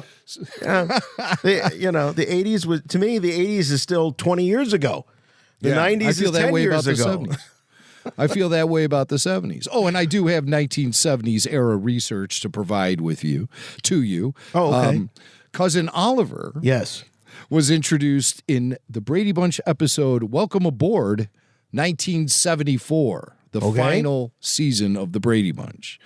Meanwhile, Scrappy Doo made his debut in the episode The Scarab Lives, 1979. So Oliver predates Scrappy by 5 years. 5 years. Wow, I am shocked. I thought that I can't believe Scrappy was so late in the game. I thought that Scrappy was in that mid-70s range. Wow. That's great. Great investigative reporting right there. Really cool stuff. Okay, so Taika Waititi still a while's away, his Star Wars movie. But what's going on with The Mandalorian? Mandalorian season 4. People are, I'm certainly wondering. But if you go over on the social media, if you're following the real Brendan Wayne, check this out. This is him on Instagram, and this is Brendan with what is he? Maybe he's coaching his kids' baseball team or something here. I don't know what the context is, but Brendan's a big family guy. If you follow him on social, but he says, only one thing is more exciting to me than the strike being over or season 4 of Mando getting ramped up. And that is season 2 of Coach Mando and the Lady Lancers. So it looks like he is maybe doing some coaching there of the Lady Lancers. Maybe his daughter is on a team or something. But he's using the words season 4 of Mando getting ramped up. So he knows something. He knows it's getting ramped up. The phone's starting to ring, and he's making some plans, maybe some travel plans or what have you, to get there. Now, Jim, I believe the last official statement or word that we've heard about Mando season 4, maybe this wasn't official. This might have been from one of our sources, but I seem to remember that Mando season 4 is written. The series that season is the scripts are done. In other words. Oh yeah. I believe that they were targeting being in front of the cameras for Mando season 4 at some point during the fall. But obviously the writer's strike and the actor's strike has pushed things back. So clearly Mando season 4 is ramping up. Brendan Wayne has been told to clear his schedule for a specific amount of time. And I believe that won't happen until early 2024 because, of course, we're going to get through the holiday season. Of course. And, they're not shooting The Mandalorian during that time. And then, January, maybe screen tests or fittings for wardrobe, things like that, getting things locked down sets being continued. Now, the set building could be happening, but of course, The Mandalorian largely uses the volume, stagecraft, to shoot most of their things, but there still has to be practical sets built and props and things of that nature. So I imagine that's full speed ahead right now. Previs, all of that stuff. But to get the actors rounded up on the set, ready to go, I predict February, early February 2024, late January, early February. That's my guess. Cameras to roll. Here's another cast member, Katie Sack. Oh, look at that! I love this picture. Katie Sackhoff with her baby here. She says, "Throwback Thursday, since we can talk about work again." That was another thing. These actors weren't able to talk on social media about the projects that they had worked on, are working on. Most of the actors, some of them didn't give a crap and were appearing on like Schwarzenegger had a book to promote, and so he was going out there. Right. He was out he there was making doing rounds. Like who from SAG-AFTRA is going to say anything to Arnold freaking Schwarzenegger? You know, I mean, some can't actors promote are your above book. it all. Right. And we saw it going on throughout the strike. So this is a great picture of Katie Sackhoff wearing her Bo-Katan wig and holding her little baby. I don't know how old this photo is, but it's a recent post that she had. Little throwback Thursday, since we can talk about work again. Thank you, SAG-AFTRA. And I also miss my baby while traveling. I can't wait to be home, but also put this wig on again. And we know what that wig is. Again, that's the Bo-Katan wig. So she's looking forward to getting back to work on The Mandalorian. So this might be a little clue here that she's going to be in for season 4. Bo-Katan's not going anywhere. She's going to be a figure. She's going to be back. Yeah. More Bo. Mobo. Also, some rumors here, just throwing this out. If you're kept watching the headlines, Pedro Pascal, the guy is very much in demand, and I don't see him being anything more than a voiceover actor for Mandalorian season 4. I don't think he was really more than a voiceover actor for Mandalorian season 3, if I remember right. So that's in season 2 and season 1, outside the parts where he took his helmet off. I mean, you know, they experimented with him on the set. I mean, Pedro was on the set. They experimented with him, but they discovered he could barely move with all that stuff on. So when Mando would be sitting or in the cockpit, things like that, you might be seeing Pedro Pascal. But by the time season 3 rolled around, Pedro had so many commitments, films, TV shows like Last of Us.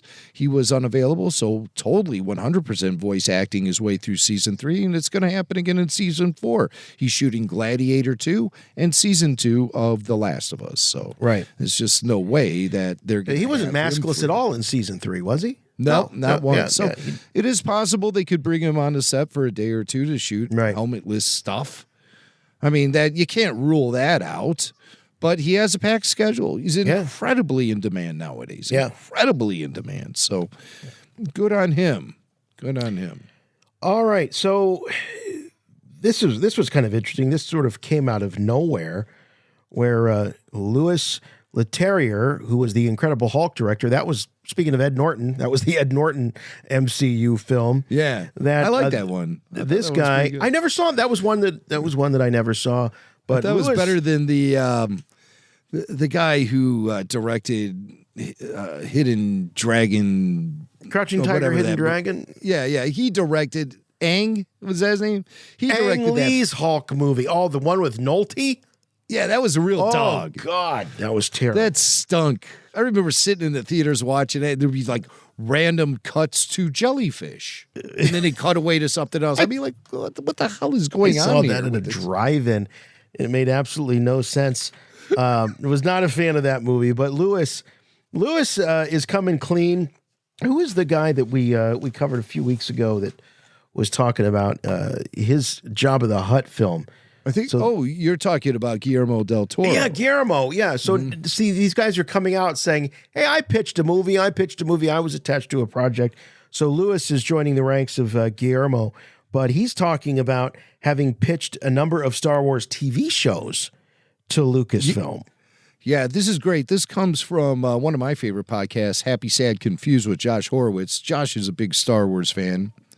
Should get Josh on the show at some point here. That'd be great. But he's so great because he's constantly covering Hollywood and talking to actors, and he always knows exactly how to throw in Star Wars at someone.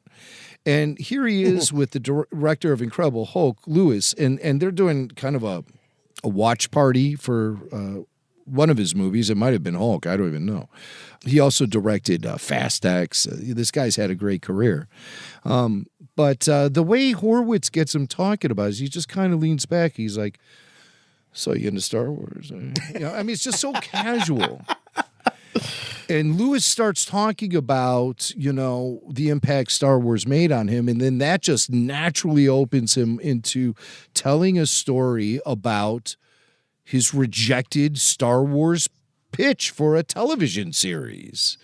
And it's interesting because his pitch sounds kind of familiar. Any person, man, woman, whatever, American, French, Asian person who says they're in their 40s, 50s, saying they're making movies for a different reason than trying to do a Star Wars movie are lying. we all are trying in a way to make a Star Wars movie. Even in my last movie in Fast X, I put TIE fighter sounds in it. Just cannot help myself. So do you have your dream Star Wars idea? Do you have your concept? I had it a long time ago when I came to them and pitched Lone Wolf. We should do a Star Wars TV show with conceived as a lone wolf and cub. And they said, we don't know if it's a great idea. We'll come back to you. We'll come back to you with this idea. Wait, what? What did he say? Lone wolf and cub? Holy cow, I think I've heard that before. That sounds awfully familiar. Ring any bells? Yeah, of course, Dave Filoni has described the relationship between Din and Grogu as being very inspired by the story of Lone Wolf and Cub. And I guess that was, what was that? Some sort of anime thing from back in the day. Lone Wolf and Cub. It never came across my desk as a. I think it was a film. It was a live action film, or at least it was a live action film. Yeah, it ended up being a live action film here. Was it there someone? Whatever. I don't want to go down that rabbit hole because I don't know what I'm talking about when it comes to Lone Wolf and Cub. But I was never locked into it. But I understand what it's all about. What is it? It's like a guy and his protege, and the protege's a kid, and they go on adventures or something like that. Is that what I'm led to believe Lone Wolf and Cub is all about? Right. Yeah. So. But obviously, it was a manga series, and then they made a film. It was. Series. I knew it was something like that. The manga series, but it did end up being got a little screen capture right here from one of the Lone Wolf and Cub. Let's see how big the eyes are on these characters. No, this is the live action version. Oh, this is live action. Yeah. Bango. It's like the giant. Oh yeah. So. Dave Filoni has quoted Lone Wolf and Cub. I mean, we heard him even referencing that back in the Clone Wars days when we spoke to him, and it's no surprise to see him translate that stuff into Mandalorian. I believe I spoke with who's that actress? She did a voice on Clone Wars at one point. Meredith. Oh, I can't remember her name. I interviewed her. But she told me about talking to Filoni about Lone Wolf and Cub at one point. And this was back Meredith Salinger? Yes, Meredith Salinger. I'll have to dig up that interview. But I seem to recall her talking about, was she in the movie? She was Barriss Offee. Right. She was Barriss Offee, and she did various voices, but I don't think she was in the movie. When she was young, Meredith Salinger.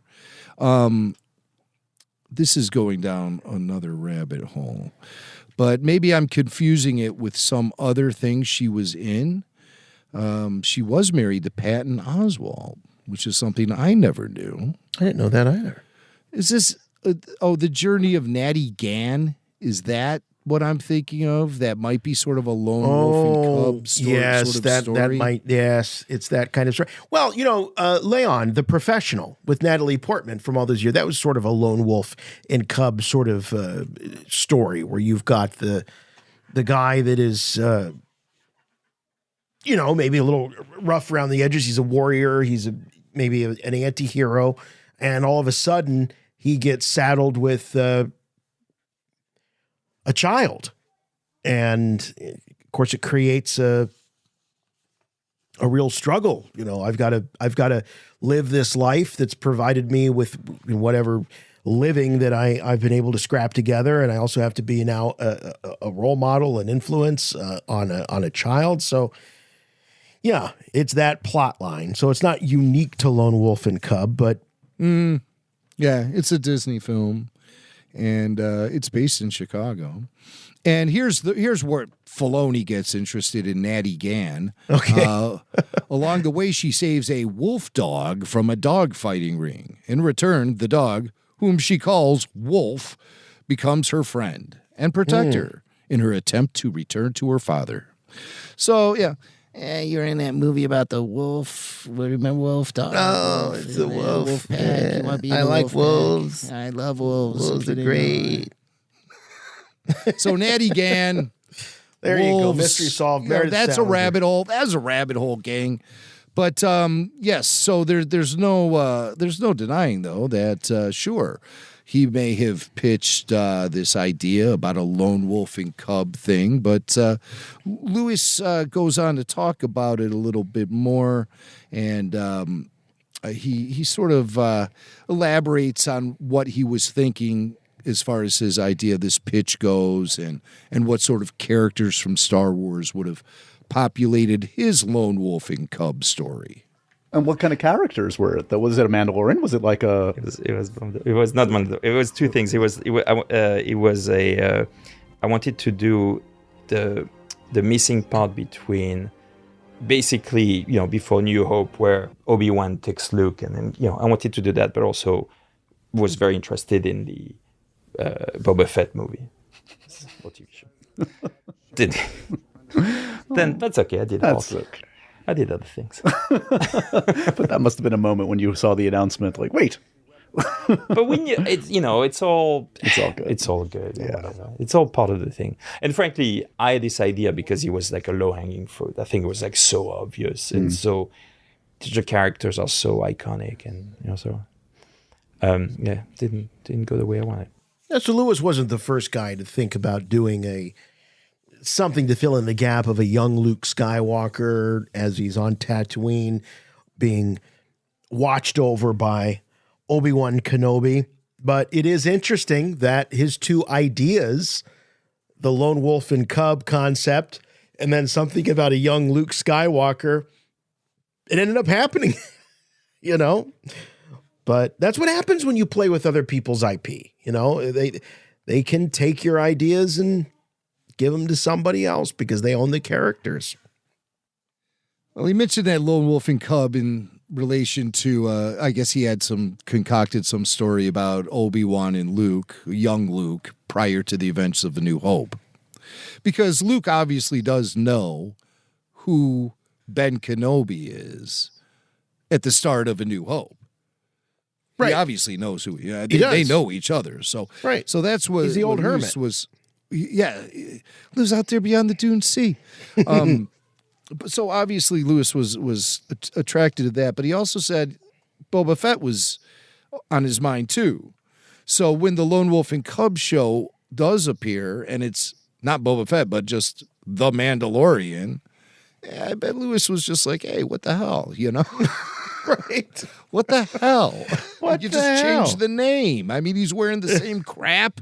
He's doing the same stuff, but who knows if Lewis would have been so inspired to include a sweet baby Yoda in his story. Yeah. I don't know.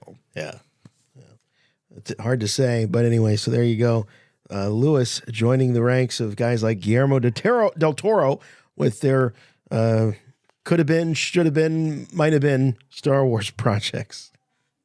All right, let's have a little more Life Day. Life Day is about being with friends and family, right? So we figured the more the merrier. Clunky! Off-world Jawa. Nice. Rebel Force Radio. You've already made that Star Wars reference. Your source for the Force. Star Wars parody! All right. That is my highlight of the Lego Life Day special. Off-world Jawas. Nice. Yeah, it's just such a random comment It to really be made. is. And we It's were so- all sort of scratching our heads and laughing at the idea of merchandise that began appearing after season 1 of The Mandalorian featuring off-world Jawa. Right. You tell that to an off-world Jawa and see what he thinks. That's all I'm saying. So Star Wars and pop culture. A couple of weeks ago, we talked about John Heder, the actor better known as Napoleon Dynamite. Some people mispronounce his name and call him John Heder. And those guys are idiots like I was a couple weeks ago. And I've done that. I did that in front of John once. But his brother Doug reached out to us, Doug Heder, and let us know that he listens to RFR every week. His whole family listens to the show. And he gave us some lowdown on why the industry guys like Favreau, etc., Jude Law, they keep referring to Skeleton Crew as an Amblin-type film. And we just thought it was fine. We got the reference. I mean, we're not thick or anything. We understood what they were saying. Right. But it was just, we thought it was funny, like, that these industry guys are assuming everyone knows what they're talking about when they say it's an Amblin film. Like I said, it could be The Color Purple.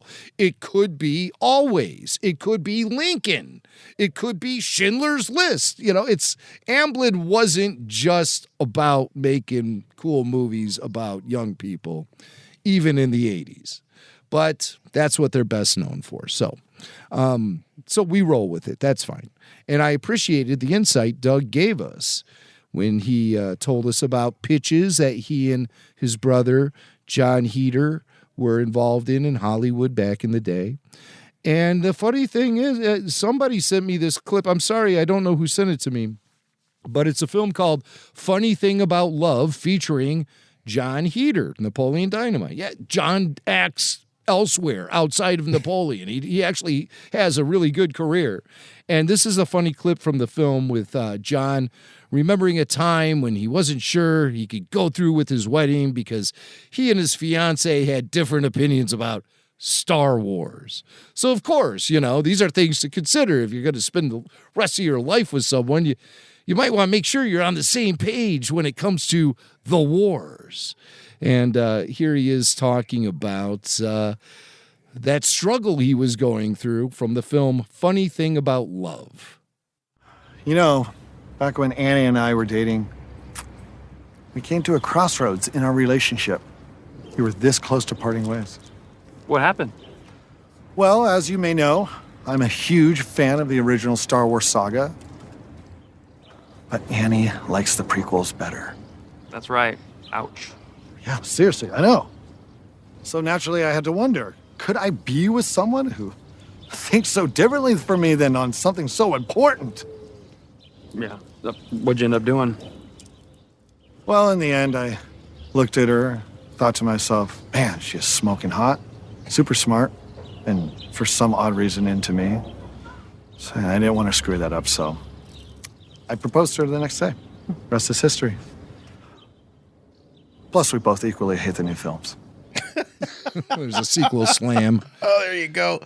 I showed my kids Napoleon Dynamite a couple of months ago, my 11 and 15-year-old, and they both just laughed their heads off through that whole movie. It's a They classic. loved it. It holds up. It really holds up. So it's, in my opinion, one of the finest American comedies ever made. And what's because so it's timeless.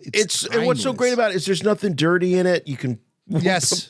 your kids can watch it with you. It's just weird and funny, and yeah. So Yeah. check it out. Yeah, some things can be gut-splitting hilarious without being filled with foul language and adult Right. themes. It's one of the greatest. Yeah. And I talked to one of the greatest, John Heder himself, several years ago here on Rebel Force Radio. We met up in Chicago at somewhere, I can't even remember, but here's a little highlight from that encounter where John, last week we were asking all of our listeners, what's your Star Wars, What would you consider your Star Wars to be?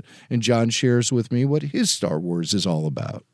I remember times on the couch downstairs and like watching with the brothers and just seeing like Empire Strikes, seeing all of them and just kind of having that moment to really, I don't remember the exact moment. I don't remember, like I said, I don't remember seeing it in the theater. I don't know if my parents took me. It's just something that's always been there for you. Yeah, I knew I saw them and we're big fans because I remember, the main thing I remember was Christmas mornings opening up all the Star Wars toys. All the vintage We had the stuff. Ewok Village, Yeah. we had Dagobah, like Yoda's little hut, and we loved those. Yeah. And we just had the funnest. The speeder bikes were my favorite toy. You love the speeder bikes. Yeah. So probably Return of the Jedi might be your favorite film of the original three? Well, every true fan really always has to say Empire Strikes Back, Yeah, right? that is the favorite. It is kind of true. But as a kid, Return of the Jedi was it was just, I loved Tatooine. I've always been a huge Tatooine fan.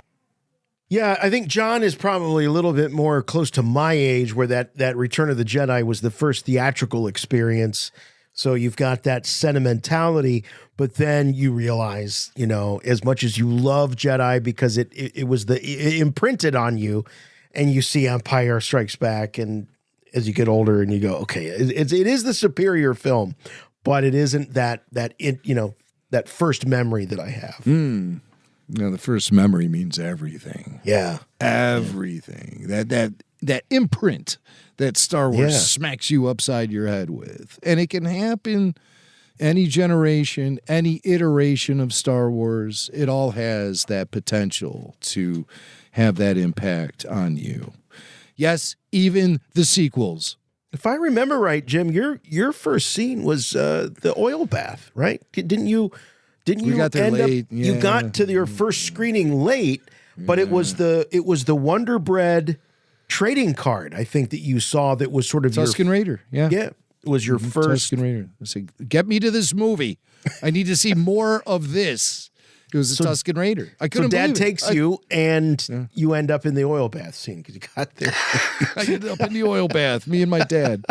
Billy was there too. Yeah. But yeah, we walked in on it. It wasn't uncommon for people to show up to films late. You just sit through the credits and the movie would just start up again. But for some reason, we didn't do that. My dad must have been itching to get somewhere or something.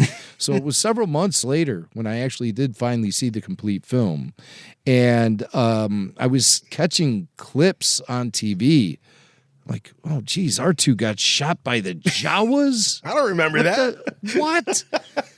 Yeah, I missed even, the big flyby at the beginning. Right. But once I finally saw it, it was, it was a done deal for the rest of my life, apparently. So yeah, I'm not left wanting for anything in the wake of all of that, but I just wish I saw the entire movie the first time, all the way through. Right. I had this 13-minute gap. It was like the Watergate tapes. It was like, all right, the missing 13 minutes. Right. So John Heder, his brother Doug. Have a great Thanksgiving, you guys. Happy Life Day, if you will. Yes. Thanks for the fun I had with my kids watching Napoleon. Yeah, It was really for sure. So Werner Herzog showed up on Conan's show. Conan O'Brien Needs a Friend. This is a tip from Dan Larson. He sent us this tip, show at rebelforceradio.com. And they discussed The Mandalorian a little bit. And we have some highlights. The first clip is Werner Herzog. I tried to listen to the entire interview, but I couldn't make it more than 5 minutes of listening to Werner's monotone, slow delivery. He never changes his pitch. His timbre is the same. It flatlines. Imagine trying to listen to that for an hour. So I almost what drove off the road. What you see in The Mandalorian, if that's your only exposure to Werner, is pretty much what you get. It doesn't go up, doesn't go down. It's that. Where is the asset? I would like to see the baby. But that being said, he's a very interesting dude who's had an incredibly interesting life. And I was compelled by some of the stories he was telling, especially growing up in poverty and, I mean, really living on bread. And some days there wasn't even that. And the guy, and he's so worldly and talented. He's a great writer, great filmmaker. So I really don't know much about him outside of Mandalorian. I'll admit being rather ignorant about his career, but as an individual, he seems like a very compelling and worldly dude. But I don't care about any of that crap. I only wanted to talk about Star Wars. So let's go back to Werner Herzog. And they talk about the secrecy that surrounds a production like The Mandalorian.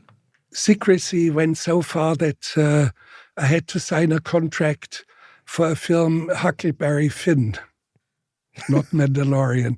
They misnamed it, you had your costumes. You couldn't leave the studio unless you put the big tunic all over you, and you were not allowed to speak about what was going on inside. So I understand that because it's such a worldwide phenomenon, and fans were lurking outside the hedges with their little cameras and trying to snap a few photos.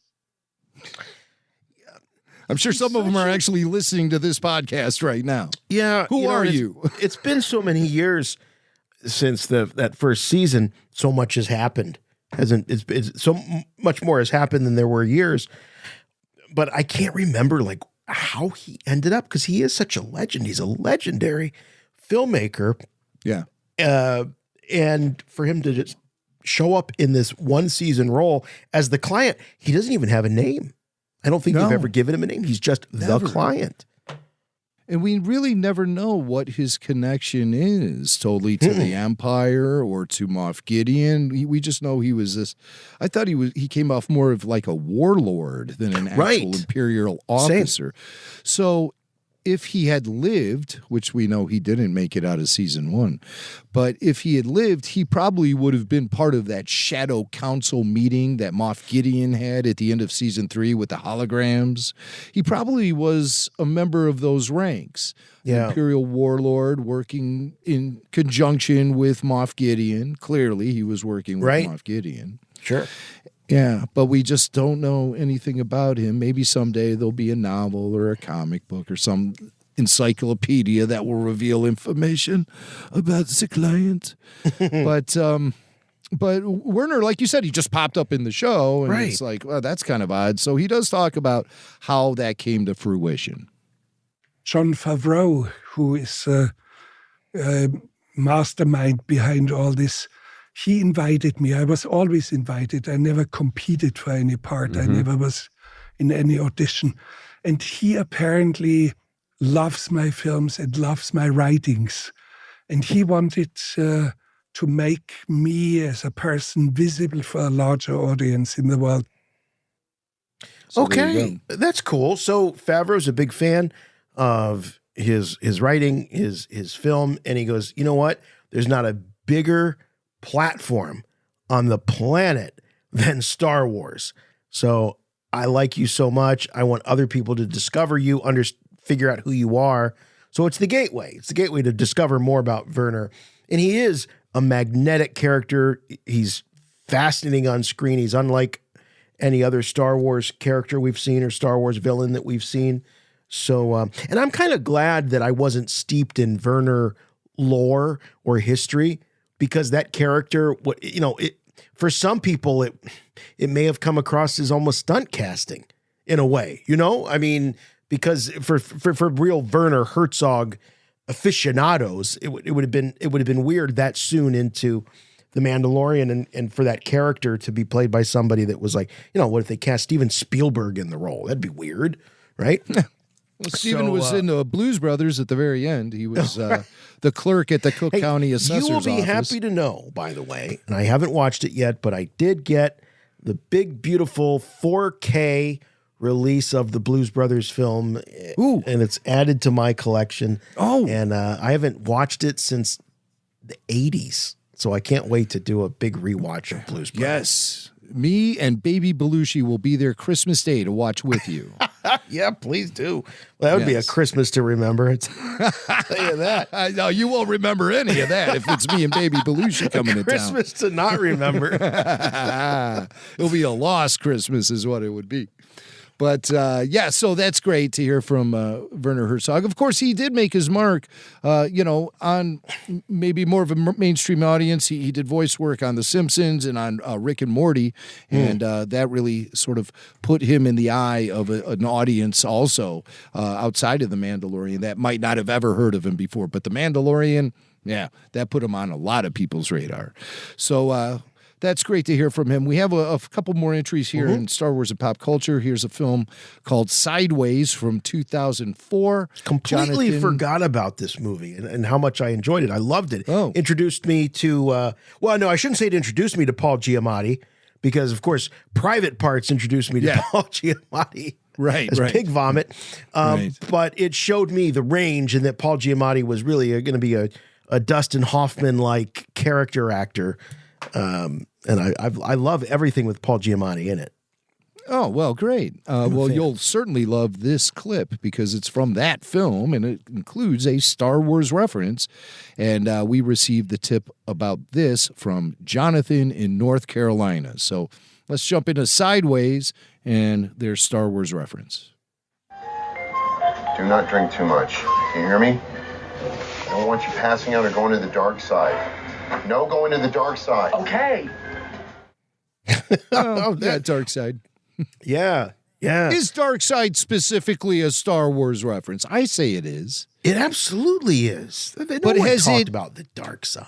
Yeah, I guess it's propelled itself into mainstream conversation so it can be more readily used as a non-Star Wars reference, but it always references Star Wars when a Star Wars fan hears the words dark and side placed together. Star Wars reference. Yes, absolutely. Going to the dark side. What else could you be referring to? That's, you could say prior to Star Wars, people may have mentioned, oh, this person has a dark side to them. But going to the dark side, that's clearly Star Wars.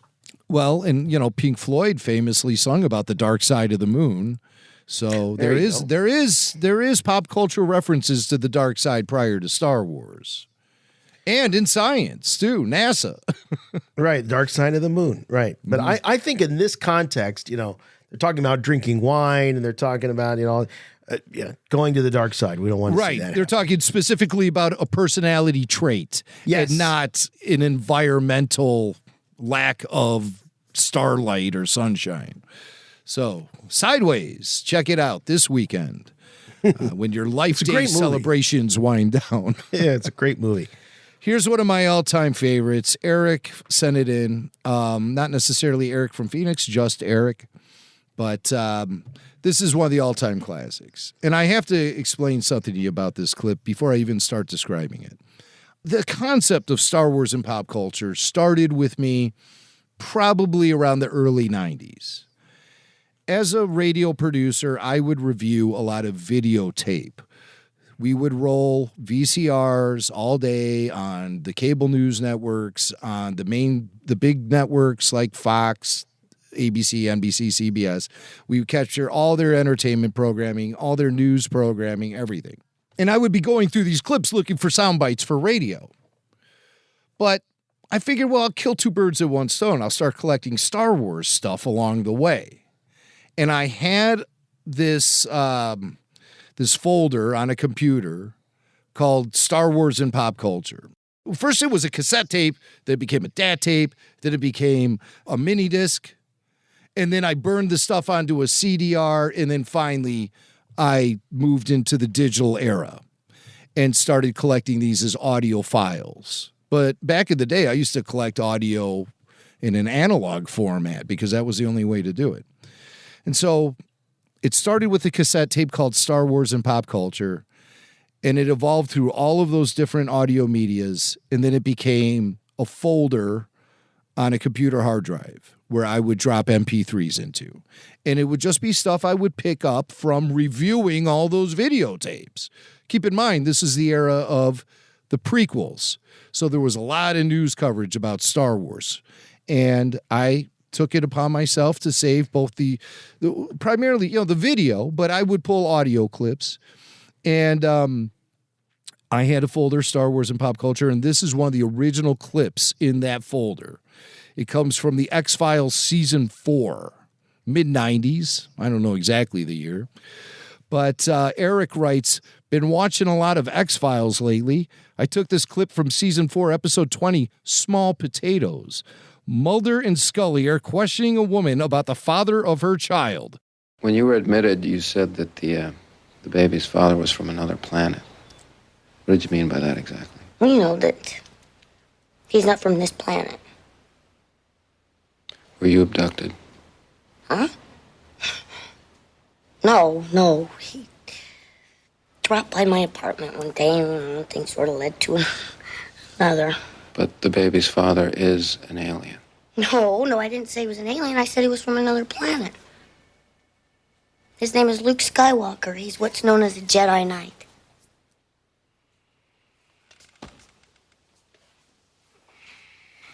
Did he have a lightsaber? No, he didn't bring it. He did sing his song for me, though.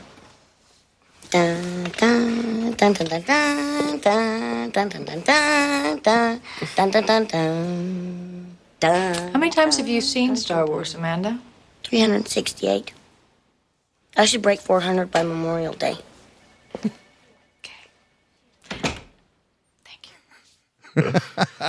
All right, so season 4, that's a great clip. That's great. Yeah. Season 4 of X-Files was 96, 97. So right there in that special edition period. And of course, X-Files was produced by Fox Television, a subsidiary of 20th Century Fox. There might have been some synergy there, but it was definitely topical. But I remember when those references were so few and far between, and you start to think, am I the only one that loves this? Am I the only one that's excited about this? Gosh, I felt that way. I felt that way seeing Clerks, especially that early Simpsons, when Lisa is involved in a diorama contest at school. Oh my gosh, that's classic pop culture. That goes back to early 90s, I think. And Ralph Wiggum doesn't Lisa comes up with this incredibly elaborate diorama, and Ralph Wiggum just throws a bunch of carded Star Wars figures into a shoebox and presents it and wins first place. And so he's skipping around with his ribbon, his first place ribbon after he wins, and he trips and falls and lands on the box of Star Wars action figures. And that's when Ralph has the greatest quote of all time. I bet my Wookiee. That was a classic. That's a very early one. And I remember just feeling so pleased when I was like, network TV paying tribute to Star Wars? This is crazy. Because we were involved in a time called the Dark Times. And there was no Star Wars. It was like it didn't even exist for a little while. There were people like you and me, still burning the torch. But I didn't think Star Wars was ever going to come back for a certain period of time. Because George famously said, when the technology catches up with my imagination, I'll make new ones. So God only knew what that was going to be. Like technology, we're banking on, oh, man. We didn't realize George Lucas was throwing a ton of money behind this technology at the time to guarantee that it would catch up with his imagination. But we just were like, oh, man, that sucks. What are we going to do? There's not going to be a Star Wars. So every time a movie would come out, like I remember coming out T2 with some friends. Right. It's like, oh, did you see that? Technology's there. Lucas has got to get up off his ass and start writing us some new Star Wars. It's like, I think it was like that coming out of the abyss, maybe even out of a Batman movie or two. Yeah. Abyss, T2. I remember feeling that way after both of those movies. That okay, all right, George. Yeah, now's the time. Let's get to work. But buddy. It was Jurassic Park. Jurassic Park was the big turning point. Yes, but those were a different time. in a different time. And I always say the godfather of all Star Wars pop culture references is Kevin Smith. And I know that's debatable, but that's what I believe as somebody who's been following this stuff for the better part of 3 decades. And we got one more pop culture moment. This comes to us from the Goldbergs. Paid tribute to the old Star Wars holiday special. Here's Jeff Garlin and that Goldberg kid going back and forth about some of the wacky naming conventions for some of the characters. What's the deal with Lumpy and Itchy? Chewie's family had to be named something. Lumpy and Itchy? Couldn't they have spent 15 more seconds on the names? Chewie, get us out of here! Oh, what a great time it was to celebrate Life Day with you all. Reminder, in addition to Life Day, for those of us in the United States, it is Thanksgiving next week, and there will be no new RFR, but there's always new RFR over on Patreon. So check it out, rebelforceradio.com. You can get to the Patreon by accessing it through the right rail there. You can click on the Patreon ad, or you can just go straight to patreon.com/rebelforceradio. You'll get you'll be treated to 2 new Q&As. And those are exclusive podcasts that you cannot get through any other method. So you can't just sign up for them on Spotify or Apple Podcasts, any of that. You also get the weekly full show video if you sign up at the all access level, so you could be watching us right now. You'll hear us refer to things that we're putting up on the screen. So if you're sitting there going, oh, I wish I was watching this, you can do that through the all access tier. As I say, the exclusive podcast you can't get anywhere else, and a wonderful community of Star Wars fans that you'll want to hang out with, you'll want to communicate with and chat about Star Wars. It's all there on Patreon. We'd also love to have you send us emails and voicemails. We love our voicemails. 708-320-1RFR, 708-320-1737. That is the voicemail line. It's open 24/7.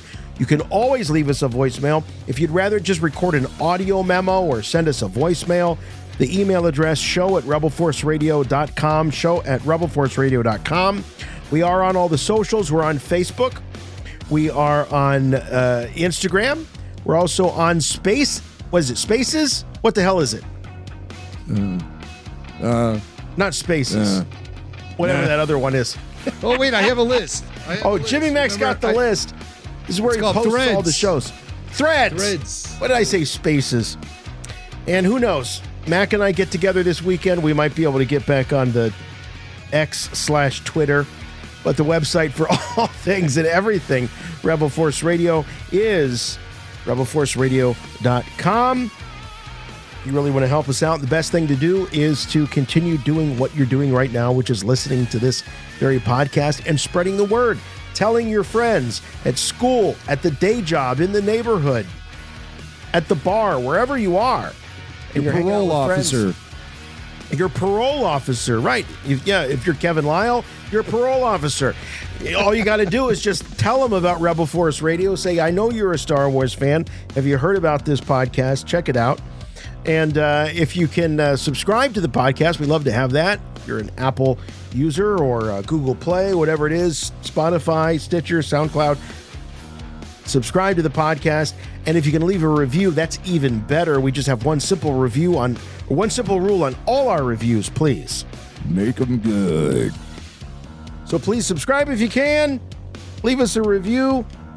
We'll see you. Have a wonderful, for all of our friends in the United States, have a wonderful, happy, fantastic Thanksgiving.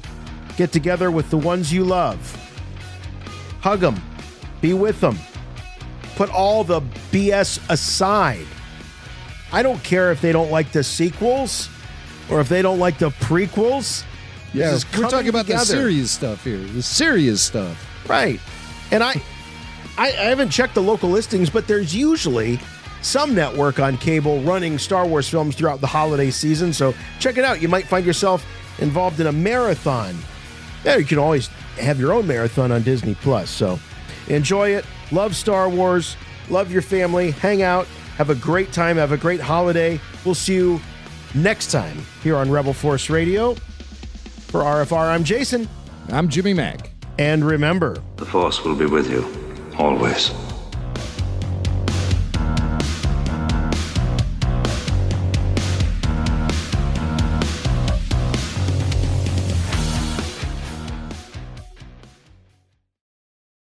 Fellas, the party is over! Dare you! You stop that!